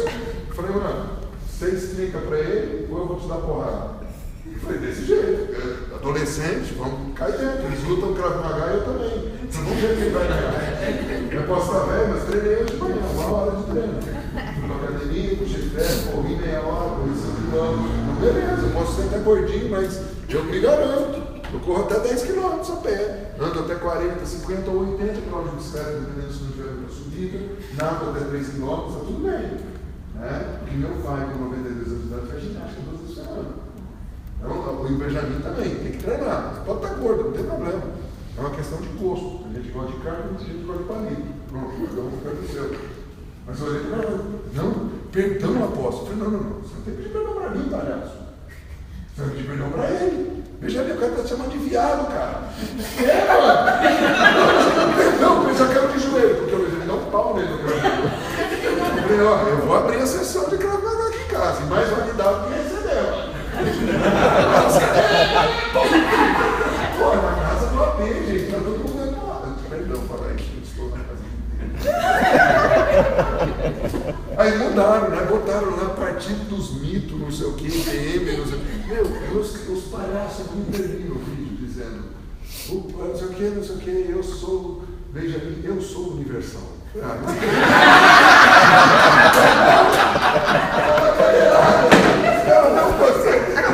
Agora, olha o poder da mensagem. De tanto ver os caras. Eu só falei, cara, por que não vai virar o seu MCI? Eu não sei. Isso está encucado no cara. Ele está fazendo piada, mas, meu, o Bispo Macedo está pulando de alegria. Estava lá na escola, apresentando, artista regular, um vídeo que termina, eu sou universal. E foi um vídeo aclamado na turma. Agora, olha isso. Poder do desenho. O Benjamin está reproduzindo o que ele está vendo dentro de casa. Os meninos da turma dele estão reproduzindo o que estão vendo dentro de casa. Quem é viado na família do doutor, não sei, eu sei o cara é viado, mas ele está botando lá. Mas só que meu filho ainda é inocente, eu fico analisando, eu sento, você sabe o que é isso? Não, eu não sei. Ou seja, o cara tem interesse de não sabe o que é aquilo. Então ele não entende jogo do bicho, graças a Deus. Sabe jogar truco, mas não entende jogo do bicho.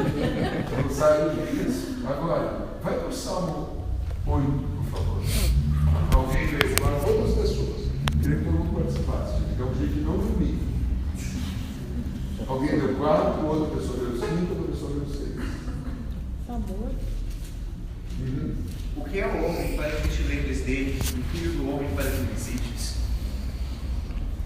Contudo, pouco abaixo de Deus o fizeste, de glória e de honra o coroaste. Deste-lhe domínio sobre todas as obras das tuas mãos, tudo puseste debaixo dos seus pés. Beleza, peraí. Aqui está falando da criação.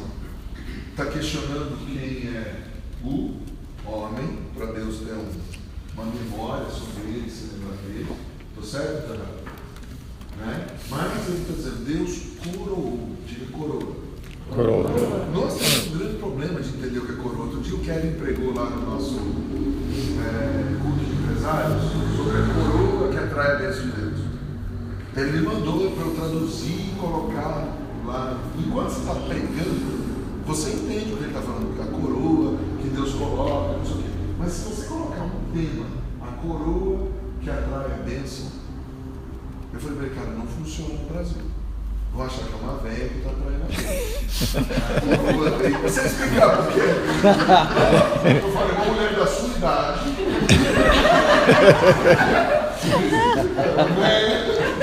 Tem 68 anos para 69, eu falo, mas velho, que atrai a bênção de Deus.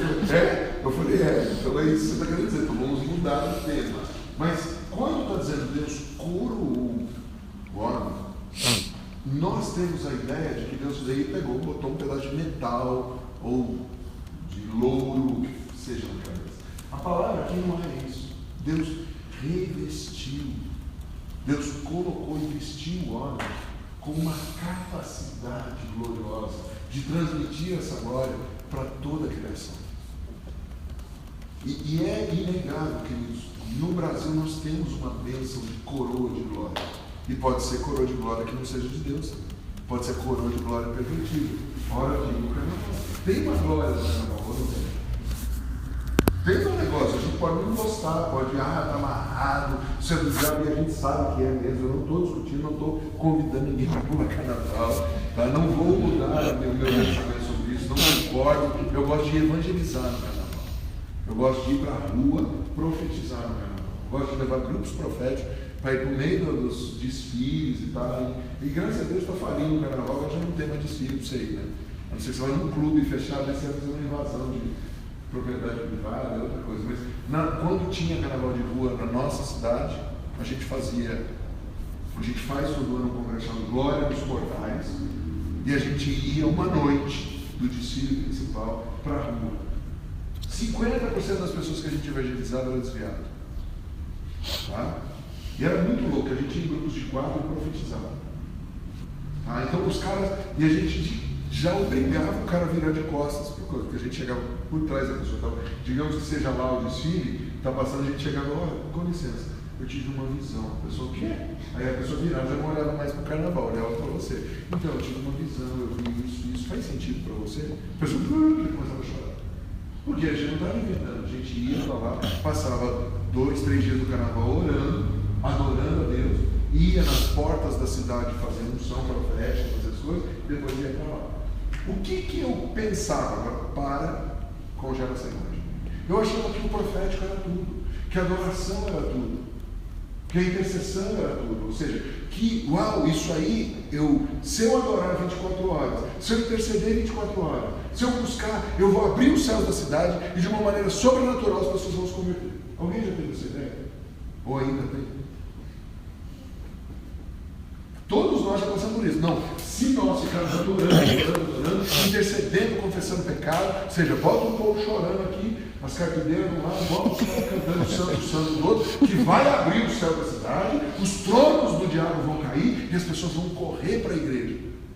Gente, o cara que ensinou isso, agora está se convertendo ao desenho. Tá? E ele continua fazendo adoração, mas entendeu que só fazer adoração não enche a igreja. Tá? Você vai pegar um cara pertinho dele, que tem muito mais gente e faz muito menos adoração que ele, porque tem desenho, ele não tem.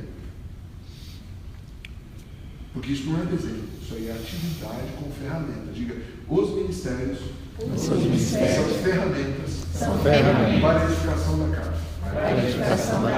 Efésios capítulo 4, a gente vai falar mais disso amanhã, tá? Deus deu uns para apóstolos, profetas, para a edificação do corpo. Não é isso? Então, cada um dos ministérios são ferramentas de edificação da casa. Quem mora dentro de uma pá? Quem mora dentro da enxada? Quem mora dentro da betoneira? Ou seja, nós fazemos um culto muito grande às ferramentas. Quando esquecemos que as ferramentas só servem para a edificação da casa. Quando acaba a edificação da casa, você pega as ferramentas e bota no quartinho. Limpa, porque um dia vai ter que reformar a casa ou fazer uma expansão ou construir outra casa para os filhos. E aí todo mundo vai viver dentro da casa como o quê?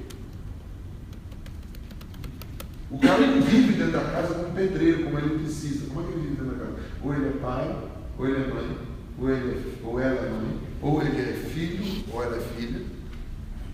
Certo? Ou é irmão, ou é irmã. Então só tem 6 naturezas dentro de uma casa. Dentro de uma casa não tem a natureza apostólica. Dentro de uma casa não tem a natureza profética. Dentro de uma casa não tem a natureza mestral. Dentro de uma casa não tem. Dentro de uma casa, sabe o que tem? Pai, mãe, filho, filha, irmão, irmã. Qual que é a sua função na igreja? É liderar os jovens junto com o pastor. Tá, aí você chega. Não, você é a esposa dele. Sim. Aí você chega em casa e fala: meu líder. Quando vocês foram gerar essa criança, você se entregou para o seu líder. Oh, meu líder, canta um hino e entra no Santo Santo. Não me diga o nome que você chama ele, não nos interessa. Mas duvido que seja meu líder. Você pode até cantar para ela, vem minha amada, mas tem uma situação.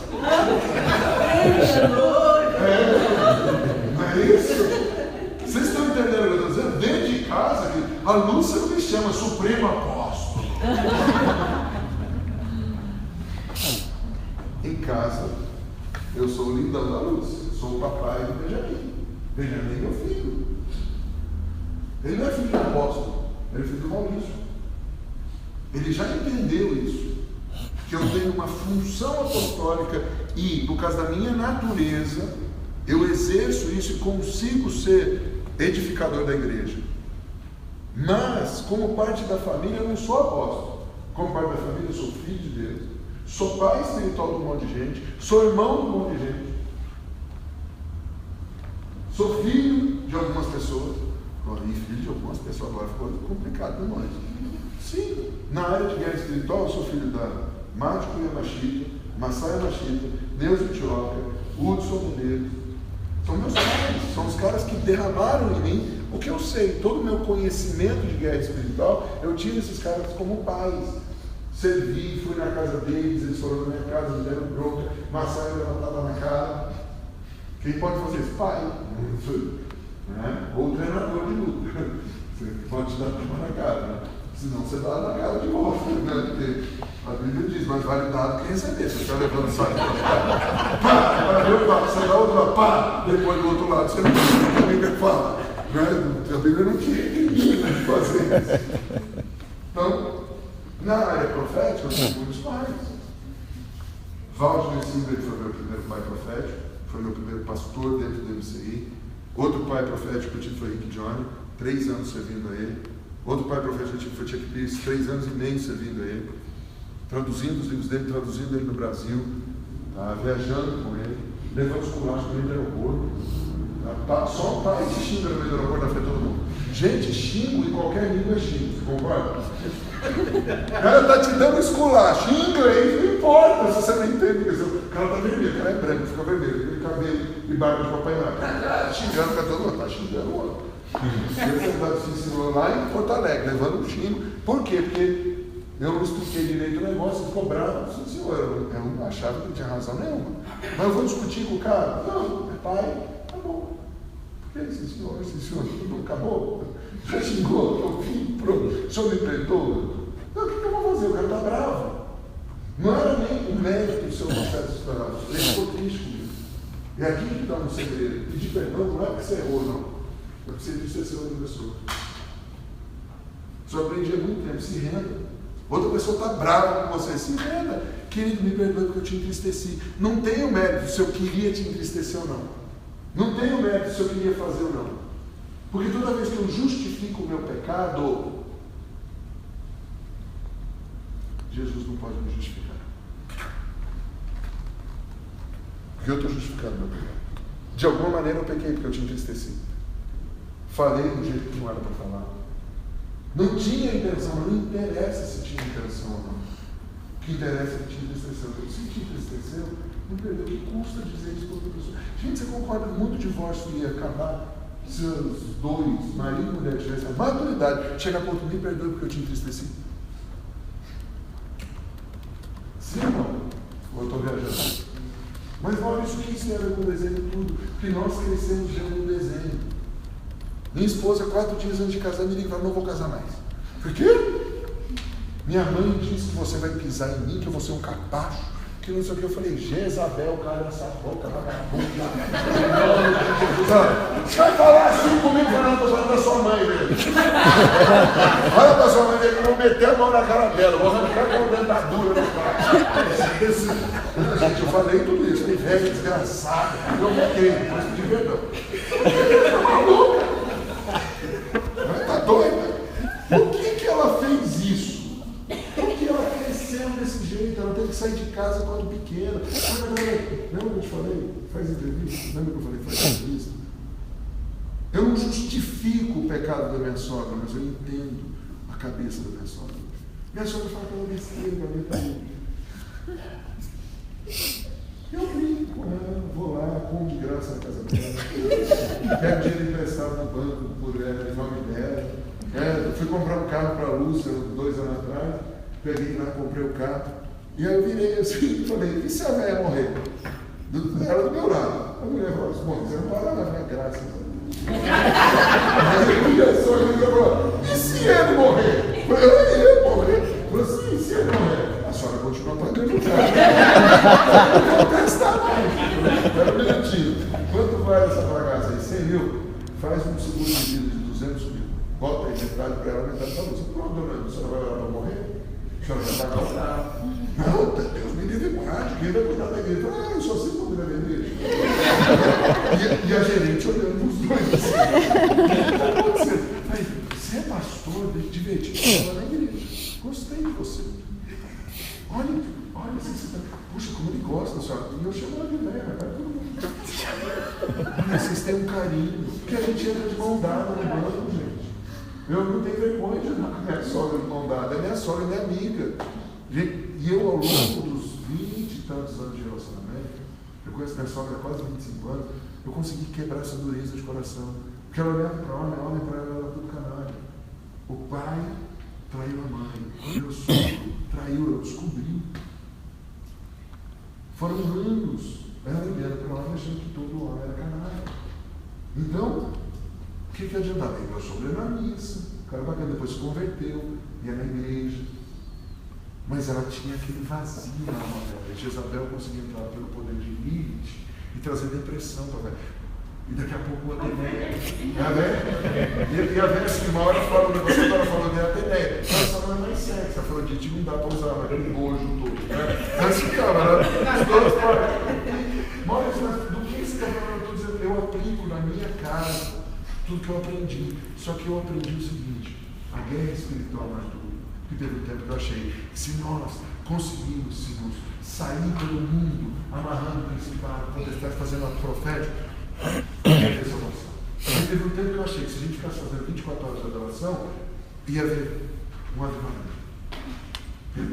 E eu fui achando, não, se todo mundo for profeta, vai haver um avivamento. E eu fui me frustrando. Não, eu fui entendendo que eu estava fazendo a aplicação errada para a coisa séria. Eu estava usando o instrumento e colocando o instrumento como se fosse o principal. A ferramenta é só ferramenta. Eu deixo de ser, eu não deixo de ser, porque eu sou filho, eu sou profético, eu sou apostólico, mas dentro da minha casa, eu sou pai, eu sou marido, eu sou filho, eu sou irmão. Dentro da casa de Deus, você tem que entender o seu ofício, o seu sacerdócio, o seu ministério não é você. Que nós venhamos numa maldição de que você é o que você faz.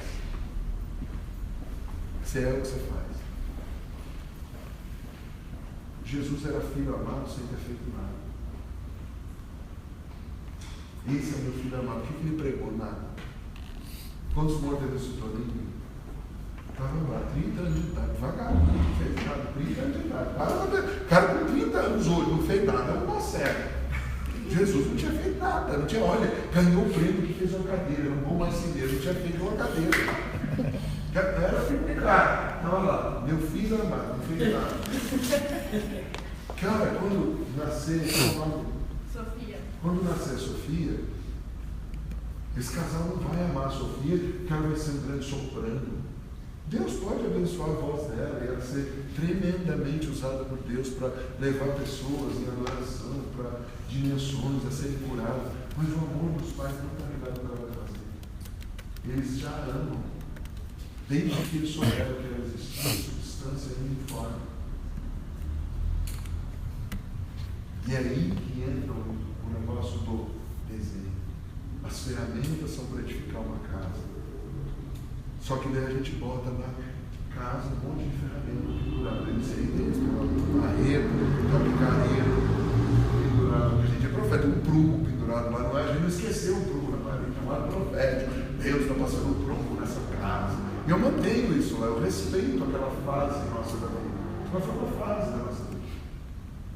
Mas hoje o desenho é mais importante. O que é o desenho da casa? Quando a pessoa chega lá, o que eles querem? Eles querem família. As pessoas, o que elas mais querem é viver em família. Os gays, o que eles querem o direito de casar? Porque eles querem ter uma família.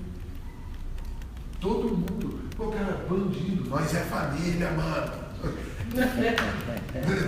Todo mundo quer uma família, gente.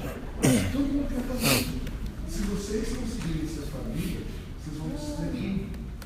Quero terminar os meus últimos. Posso ter mais 20 minutos para terminar às 10? Podendo terminar às 20 horas? Está de bom grau até às 20? Quero usar esses últimos 20 minutos para falar o que Deus fez comigo. Eu fui para o Chile com o profeta Kevin e com o Elmer. Quem é o Elmer? Elmer é o tradutor oficial do Kevin há 15 anos para o mundo hispano. O Elmer é da Guatemala. Ele trabalha e é o tradutor oficial para o inglês do pastor chamado Cachuga, da Casa de Deus. A Casa de Deus hoje tem cerca de 36, 37 mil membros, tá? Na Guatemala.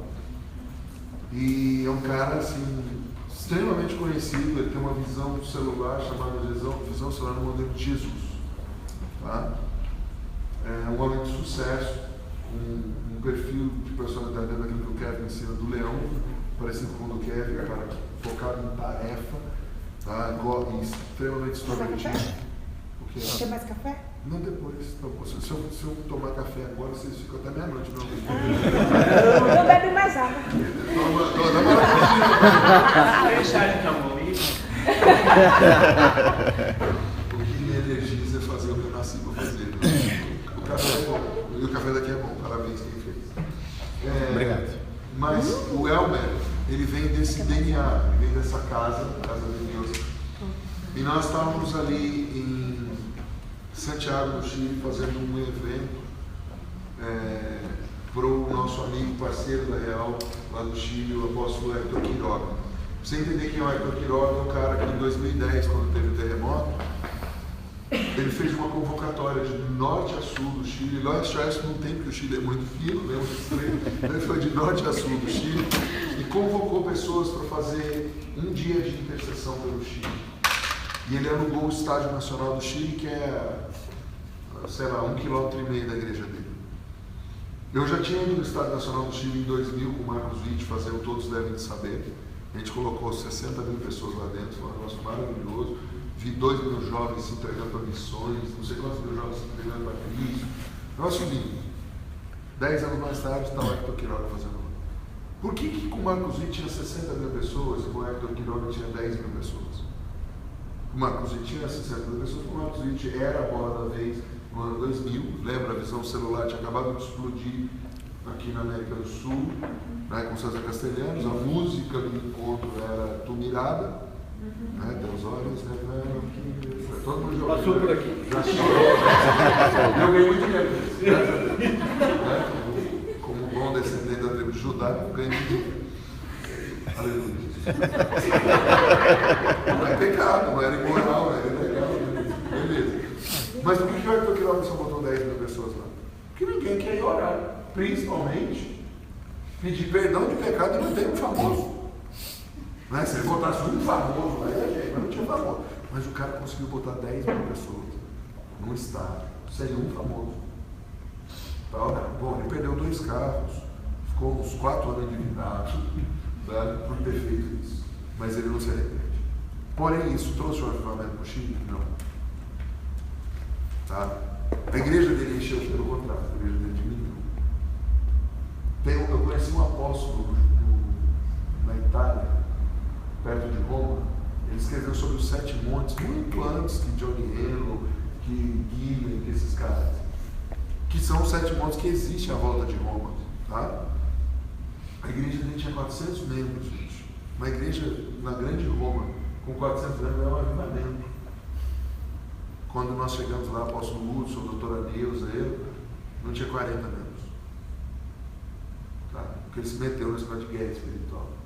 Ele se meteu nesse negócio de intercessão profética. Maurício, então você está me desencorajando? Não. Eu só estou dizendo, existe o lugar e a maneira de se fazer todas as coisas. Quando você pega e prioriza o que não é a prioridade, você aborda os sonhos de Deus. A prioridade de uma família é o crescimento da família. E todas as coisas que a família precisa estão à disposição da família e Deus criou isso. Então, todas as ferramentas para edificação, elas são boas. Onde eu quero chegar nesse primeiro tempo com você e te dar alguns minutos para perguntar agora, em que ponto vocês se veem, como vocês estão se vendo, para serem edificadores de uma casa. Vocês vão construir um prédio aqui do lado. Certo? Já está construído. E esse prédio é para quantas pessoas? 700, né, pastor? Pelo menos umas 650 pessoas. E vocês são quantas pessoas hoje? 200. Vocês precisam de um prédio para publicar? Quantas pessoas cabem ali dentro? Apertar 200? 215. Então, vocês conseguem fazer 3 cultos de 200 para 600 pessoas. Então, vocês não precisam de um prédio para crescer. Então, para que vocês querem um prédio? Eu não estou questionando. E eu, como arquiteto, abençoo vocês a construir, tá? Não vim azedar na vida do construtor. Mas, que tipo de gente vocês querem atrair para esse prédio? O que vocês querem que aconteça? O desenho que vocês fizerem não é a arquitetura do prédio em si, mas o desenho de igreja que vocês fizerem é o que vai atrair as pessoas. Tá? Ontem eu tinha uma decisão cruel a tomar, hoje, 1h da manhã. Comer no McDonald's ou comer um hot dog? Que era o que eu tinha disponível ali no Tatuapé depois que você estava saindo de liderança. 1h da manhã, São Paulo, não sou de São Paulo, nasci no interior, vivo no interior, então o que eu vou fazer? Eu vou ser assaltado andando sozinho em São Paulo. Né? Andar de louco, eu não gosto de andar sozinho de jeito nenhum. Então, o que comer? Minhoca ou friboi? Aí forte. Tem que ser profético para saber qual é a droga que eu vou pôr no meu corpo hoje. Né? Aí eu orei e tá. O Espírito Santo me revelou, não, eu vi um cachorro, um carrinho de cachorro grande, Dogão Vida. Eu falei, deve ser crente. Cheguei lá, o cara, Vida é minha mulher. Eu falei, o cara é crente na mulher dele. Aí depois de 10 minutos de papo, eu vi o cara é crente, cheio de versículo no lugar. Bacana, só maconheiro, 1h da manhã. Um parou assim, não. Eu tava meio cozido, gente. Cara, eu olhei e falei, primeiro dia eu fumei uma coisa, cara, eu fiquei igualzinho. Eu entrava no pão, saía, eu falei, ó, o cara tá numa essa daí tá boa, né? O cara tem uma fome de ganhar 3 balcão. Eu falei, meu, o cara vai comer 3, um cara magrinho, igual o irmão ali. Não tem nem espaço na tripa do cara pra fazer 3 pessoas aqui. Mas maconheiro faz besteira, né? 1h da manhã, eu falei, Jesus, o que eu tô fazendo aqui, né? Tem uma fome terrível. Mas o que isso tem a ver com o que eu estou fazendo? Não era só para vocês darem risada. Vamos continuar. Jesus de Nazaré. Onde você quer chegar com isso, Maurício? Porque eu quero chegar ao seguinte: o que me atraiu? Eu queria comer alguma coisa. Eu não queria comer no McDonald's. Por quê? Quando eu cheguei lá, o meu almoço já tinha sido McDonald's. Né, André? Você chegou, a primeira coisa que você foi tirar um saco do McDonald's e jogar fora. Eu não tive tempo para almoçar. Eu tenho 4 empresas. Eu tive que almoçar no carro, andando. Eu sei que está errado, não venham me dar bronca. Já tenho mulher para fazer isso. Eu não preciso de uma pessoa dizer para mim que eu estou em pecado. E à noite, o que eu ia comer? Então, o que me atraiu foi o desenho do carrinho do cara que dizia do Abel Vida. Tá? Isso me atraiu. Eu fui para aquele lugar, achei bacana, eu quero voltar, eu levo meu filho para comer, gostei do cachorro quente, achei gostoso, achei saudável. Tudo muito limpo, os caras fazendo as coisas com luva. Eu fiquei analisando o negócio, como que o cara faz, ele tem um sistema muito inteligente. Fiquei analisando o processo do cara, analisei o lanche do cara depois que eu comer, orei, lógico, para consagrar o negócio, falei, Senhor, consagra toda porcaria. Fez bem. Aí não morri, né? Não tive diarreia, não tive infecção alimentar, tô bem, treinei hoje, não passei mal, tá? Mas o que me atraiu foi o desenho. O que me atraiu foi, poxa, tá lá. Deve ter uns 10, 20 trailers naquela praça. Por que eu fui para aquele, cara? Que tinha um desenho, era o mais atraente, era o lugar mais iluminado. Então aí sim eu estou falando de prédio. Dependendo do que vocês fizerem aqui, vai atrair as pessoas. Mas o que vai fazer a pessoa voltar, repita uma frase comigo, as pessoas vêm para a igreja. As pessoas vêm para a igreja. Por algum motivo. Mas elas ficam na igreja. Por um outro motivo. Tá? O cara é atraído, porque o prédio é legal, porque o louvor é legal, porque o pastor é bacana, porque a pregação é boa. Tá? Mas o que faz o cara ficar lá? É o desenho. Aonde ele vai se sentir em família, e onde você deixa claro o que você tem para ele. E Deus me leva para o Chile, e o apóstolo Hector Quiroga, com esse conceito todo, a gente tentando colocar para ele o entendimento da importância do desenho, porque ele é um guerreiro. O cara perdeu carros, o cara perdeu dinheiro para fazer, e ele não está em pecado por ter feito isso. Mas não houve resultado nenhum para ele. Você não acha nenhum resultado. As pessoas vêm agradecer, os homens de Deus, os profetas falam o que aconteceu no mundo espiritual, mas os filhos dele quase se desviaram por causa disso. Os resultados, ele perdeu muita gente na igreja dele por causa disso. Os resultados foram catastróficos para ele. Tá? Então tem certas coisas que a gente faz que não traz resultado. Maurício, mas você é um cara só de resultado? Não, a Bíblia é uma Bíblia de resultado. Deus vai vir prestar conta, vai pedir prestação de conta porque Ele te deu. Está lá na parábola dos talentos. O Senhor vai e volta e vai ver o que você fez. Se você não entende o que é talento, um talento são 24 anos de trabalho. Tá? Não é uma moeda que o cara jogou embaixo da terra. São 6.000 denários. Ninguém trabalha 30 dias por semana, você não é escravo. Você trabalha 30 dias por mês, você trabalha 5 dias e meio, você trabalha 22 dias por mês. Você faz a conta, são 24 anos que o cara enterrou. E o cara disse, servo mal. O que nós estamos falando com os talentos, fazendo com os talentos? 24 anos fala de vida. Alguém aqui tem menos de 24 anos? A gente só tem velho. Se o seu pai e sua mãe tivessem negado o talento que Deus deu para ele de gerar vida, você não estava aqui entre nós. Se ele tivesse enterrado a semente deles, acabou, você não existia, você não era um dom de Deus para a gente. É isso que a gente precisa começar a entender. Deus deu talentos para vocês, para que as gerações aí de fora sejam salvas. Cara, imagina um cara que tinha 5 talentos, 120 anos de trabalho. Faz a conta em real quanto dá isso de grana. Se você fosse por preço. Mas eu não estou falando de preço, estou falando de valor. Aí você entende muito o que é valor quando você vai vender um negócio que tem valor para você, mas não tem preço. Não, eu tenho valor, meu cara não paga. Eu não tenho valor para ele.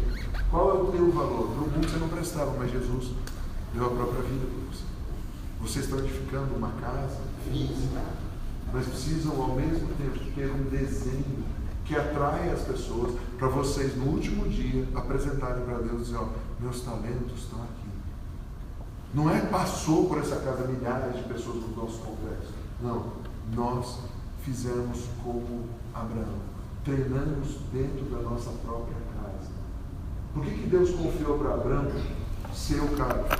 Porque Abraão, mesmo não podendo ter filho, treinou 318 caras nascidos na própria casa. A gente não lê a Bíblia desse jeito. A gente pega os 318, eu acho que é propriedade da Igreja Universal para fazer campanha. E não é.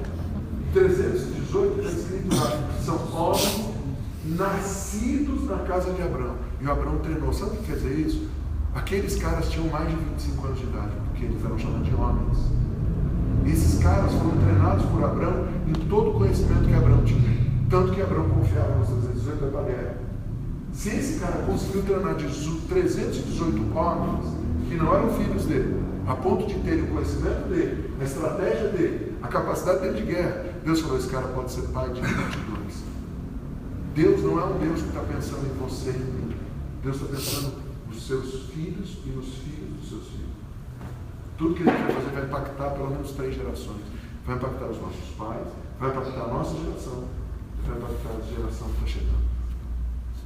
Se eu não tenho um desenho que eu consiga respeitar a antiga geração, servir essa geração, mas gerar espaço para a próxima geração, eu vou perder uma geração. Tem um monte de igreja que está parada servindo na antiga geração. Um deles que eu admiro é R.R. Schwartz. Gente, se falar um grito de glória, não vai dar, porque vai voar a dentadura de tudo. Você sabe por que o Thales perdeu o contrato com a Graça Music? Porque 3 velhinhos quebraram a coluna. Quebrou a coluna. Gente, a única coisa que pode ter era seguinte. Só isso, gente. Cara, e o povo fiel, tudo aposentado, dá o dízimo lá bonitinho, tá? Ele não faz grandes coisas além disso. Mas daqui a pouco não existe mais aquela igreja, gente. Qual o jovem que quer ir naquela igreja? Qual a criança que tem prazer de ir naquela igreja com um banco vermelho? Ele não consegue mudar aquilo também. Não, ele parou no tempo. Ele é o cara para que o dia que ele morrer, acabou. Vai ficar lá o missionário não sei o quê, acabou, a igreja vai ficar até morrer o último, vai ficar igual as igrejas da Europa. Não tem nada, não tem atrativo para o jovem. Então o desenho que vocês estão fazendo, vocês têm que pensar na próxima geração e dar espaço. Eu estava deitado na minha cama, 2 horas da manhã, o Espírito Santo me acorda e me leva para o céu. E o Senhor começa a me perguntar algumas coisas. O que você está vendo? Eu falei, Senhor, parece uma cidade, eu só fico disso, você está vendo? E eu comecei a olhar essa cidade e eu via na minha frente esse desenho dessa cidade. Eu sou arquiteto, eu vejo as coisas em 3D desde pequeno. Lembra que eu construía cidades de cartolina, de papelão? Preste atenção no que seus filhos estão fazendo agora. Dê coisas para eles fazerem que não são só tábuas. Dê coisas que eles possam desenvolver a criatividade deles. E Deus começou a ministrar no coração.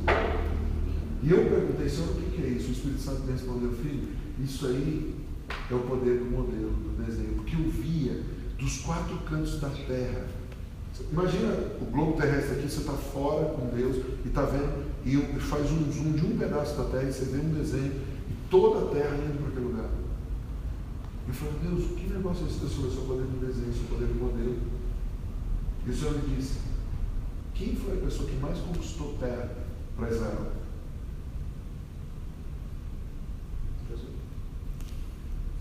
Quem foi o maior conquistador de Israel? Davi. Foi o cara que conquistou as terras para Israel, certo?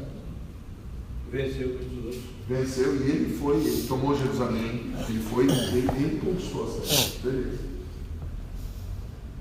O que o povo cantava sobre Davi? Saul matou os milhares e Davi matou seus 10 milhares.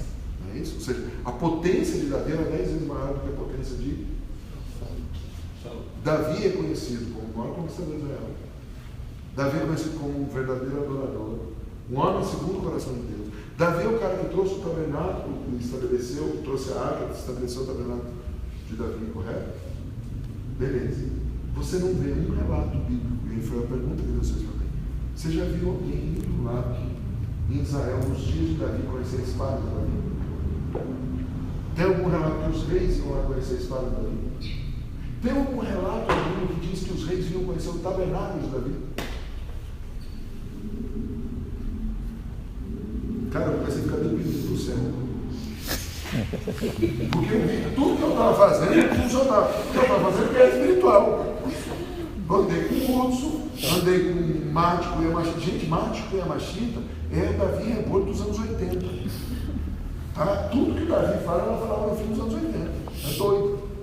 Todo o manual da Neuza, 90% dele foi feito pela Mático, não foi feito pela Neuza.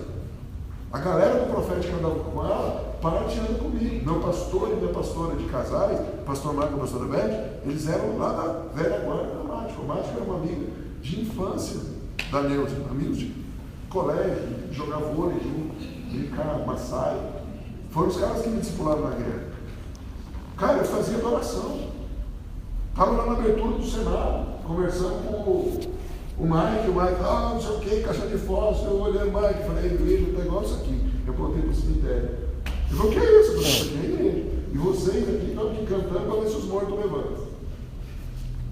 Cara, isso é profeta. Eu falei, eu sei que é profeta, por isso que eu estou aqui. Fui lá cantando 4 horas, lá fazendo 2 turnos de 2 horas. Foi bacana. Aí Deus me leva para o céu e falou, cara, ninguém vai vir ver o que você está fazendo. Será que é Deus? Não, comecei a amarrar. É o diabo. Espírito chileno, sai de mim. Espírito chileno, né? Ainda que milhares de pessoas visitem o túmulo de Davi, quem já foi a Jerusalém sabe que um lugar você tem que passar no túmulo de Davi. Não sei fazer um quilo no túmulo de Davi. Para fazer o sinal da cruz, pegar o som de Davi. Né? Ninguém na Bíblia foi lá ver nem o tabernáculo que depois caiu. Ninguém ia lá ver. Você viu algum texto da Bíblia que diz que os reis iam lá ver o tabernáculo de Davi? Que a glória de Deus estava lá? Não.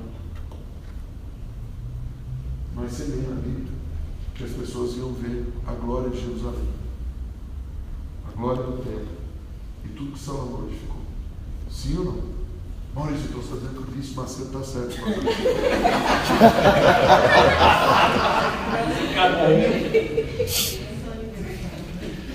Não, queridos. O que ele está fazendo atrai gente, vem gente no mundo inteiro ver. Até porque o desenho que ele fez é um desenho que Deus deu. Tá? Só que é um desenho que está fora da época. Esse desenho não funciona. O que eles usam hoje, eles meteram o pau em mim 20 anos atrás.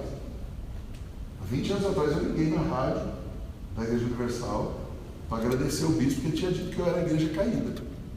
Né? Tinha uma hora lá, não sei o que, para você ligar e falar as suas coisas, o bispo orar. E eu consegui entrar ao vivo na rádio e falei: olá, meu nome é Maurício, eu estou desesperado. Tá? Me puseram ao vivo: olá, irmão, quem é você? Olha, eu sou Maurício. Você está desesperado? Por quê? Eu falei: não, eu estou desesperado para te abençoar, pastor. Como assim, irmão? Falei: eu sou pastor daquela igreja lá na descida da rua do cemitério. Vocês dizem que eu sou igreja caída, tá? Que as pessoas caem no Espírito Santo. Mas eu quero louvar a Deus pela Igreja Universal. Quero agradecer a Deus que vocês existem. Vocês são a única igreja na nossa cidade que fica com as portas abertas 24 horas. Então, se um bêbado, uma prostituta precisar ir para a igreja, a porta de vocês está aberta. Eu abençoo vocês no nome de Jesus.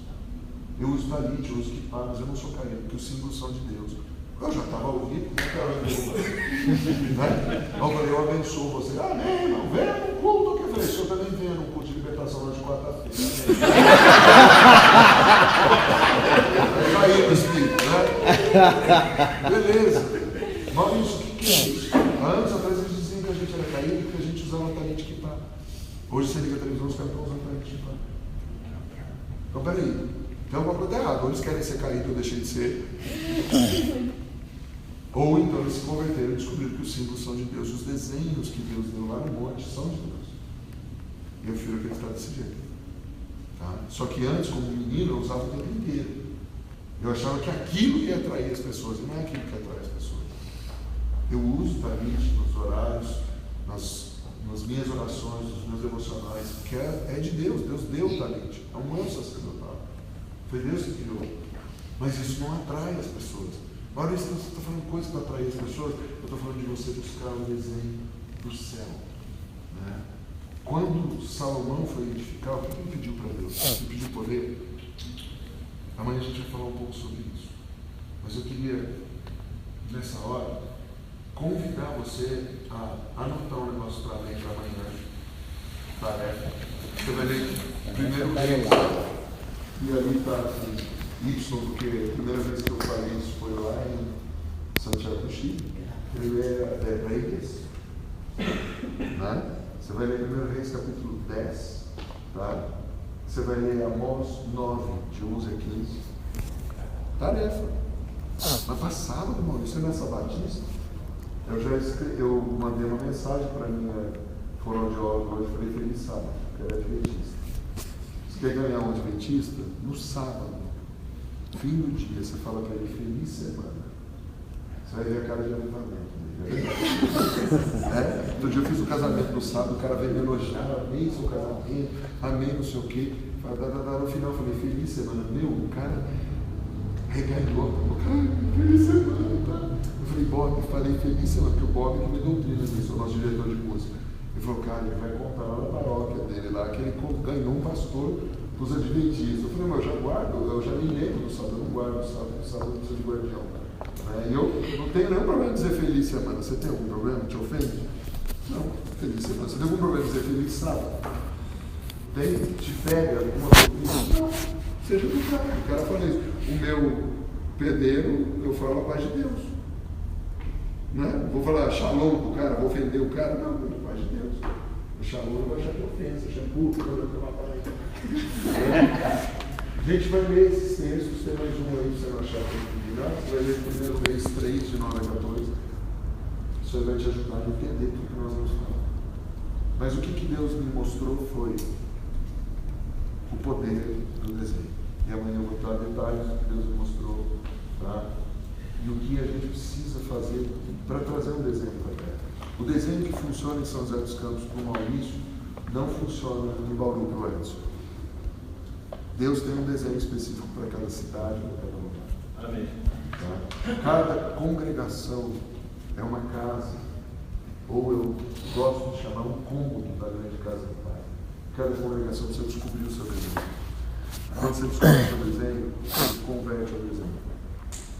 E sabe o que é se converter ao desenho? Você vê o desenho em qualquer lugar.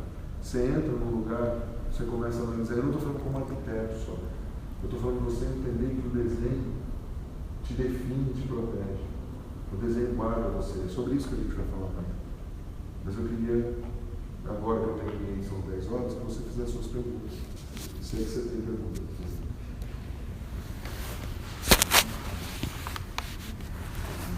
E eu vou anotar. Que Deus responda mesmo. Então você já fica tranquilo. Alguém tem alguma dúvida? Todas as interrogações. Não, vamos lá, gente. Quer?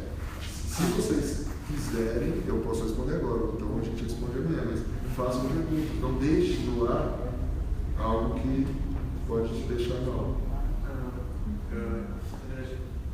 Eu entendi, na verdade, um pouco a concentração que você colocou, tipo assim, da relacionamento de imagem com aquilo que você pode fazer, que é adotado de você, aquilo que é parte da sua característica, mas é estranho, quando eu penso em imagem, eu penso mais, tipo assim, algo que você vê e você identifica, não traz mais uma ideia de identificação ou essência, tipo assim, você saber o que aquilo é, imagem, no caso.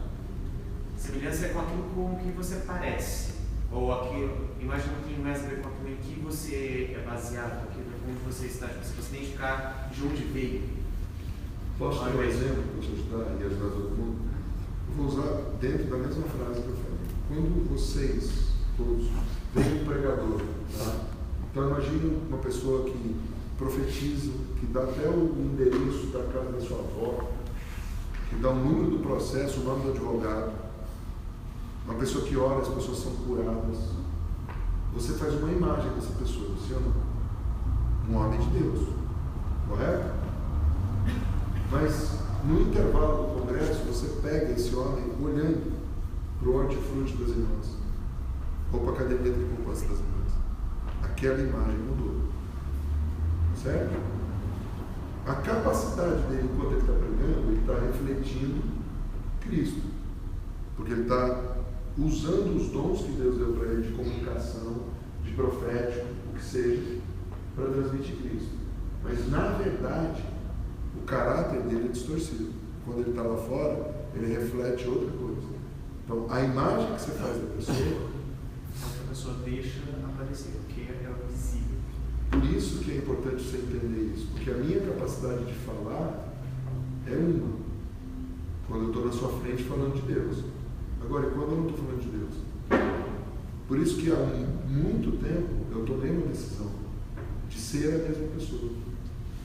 Lógico que dependendo do ambiente, eu não vou fazer tanta piada como eu fiz aqui. Dependendo do lugar, eu vou tomar mais cuidado com certas colocações. Não porque eu vou deixar de ser eu, mas por respeito àquele público. Como vocês foram me dando abertura com a cara de vocês.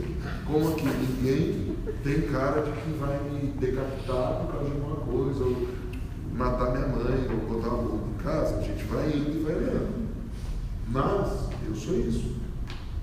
E a minha imagem é o reflexo do meu caráter. Ou seja, você vê a minha capacidade, agora eu posso te enganar. Por isso que eu usei o exemplo do truco. Todas as coisas que eu estou falando, elas não estão desconectas. Elas não estão assim, comi no cachorro quente só porque eu queria fazer você dar risada. Todas as coisas eu botei aqui de propósito. Elas têm uma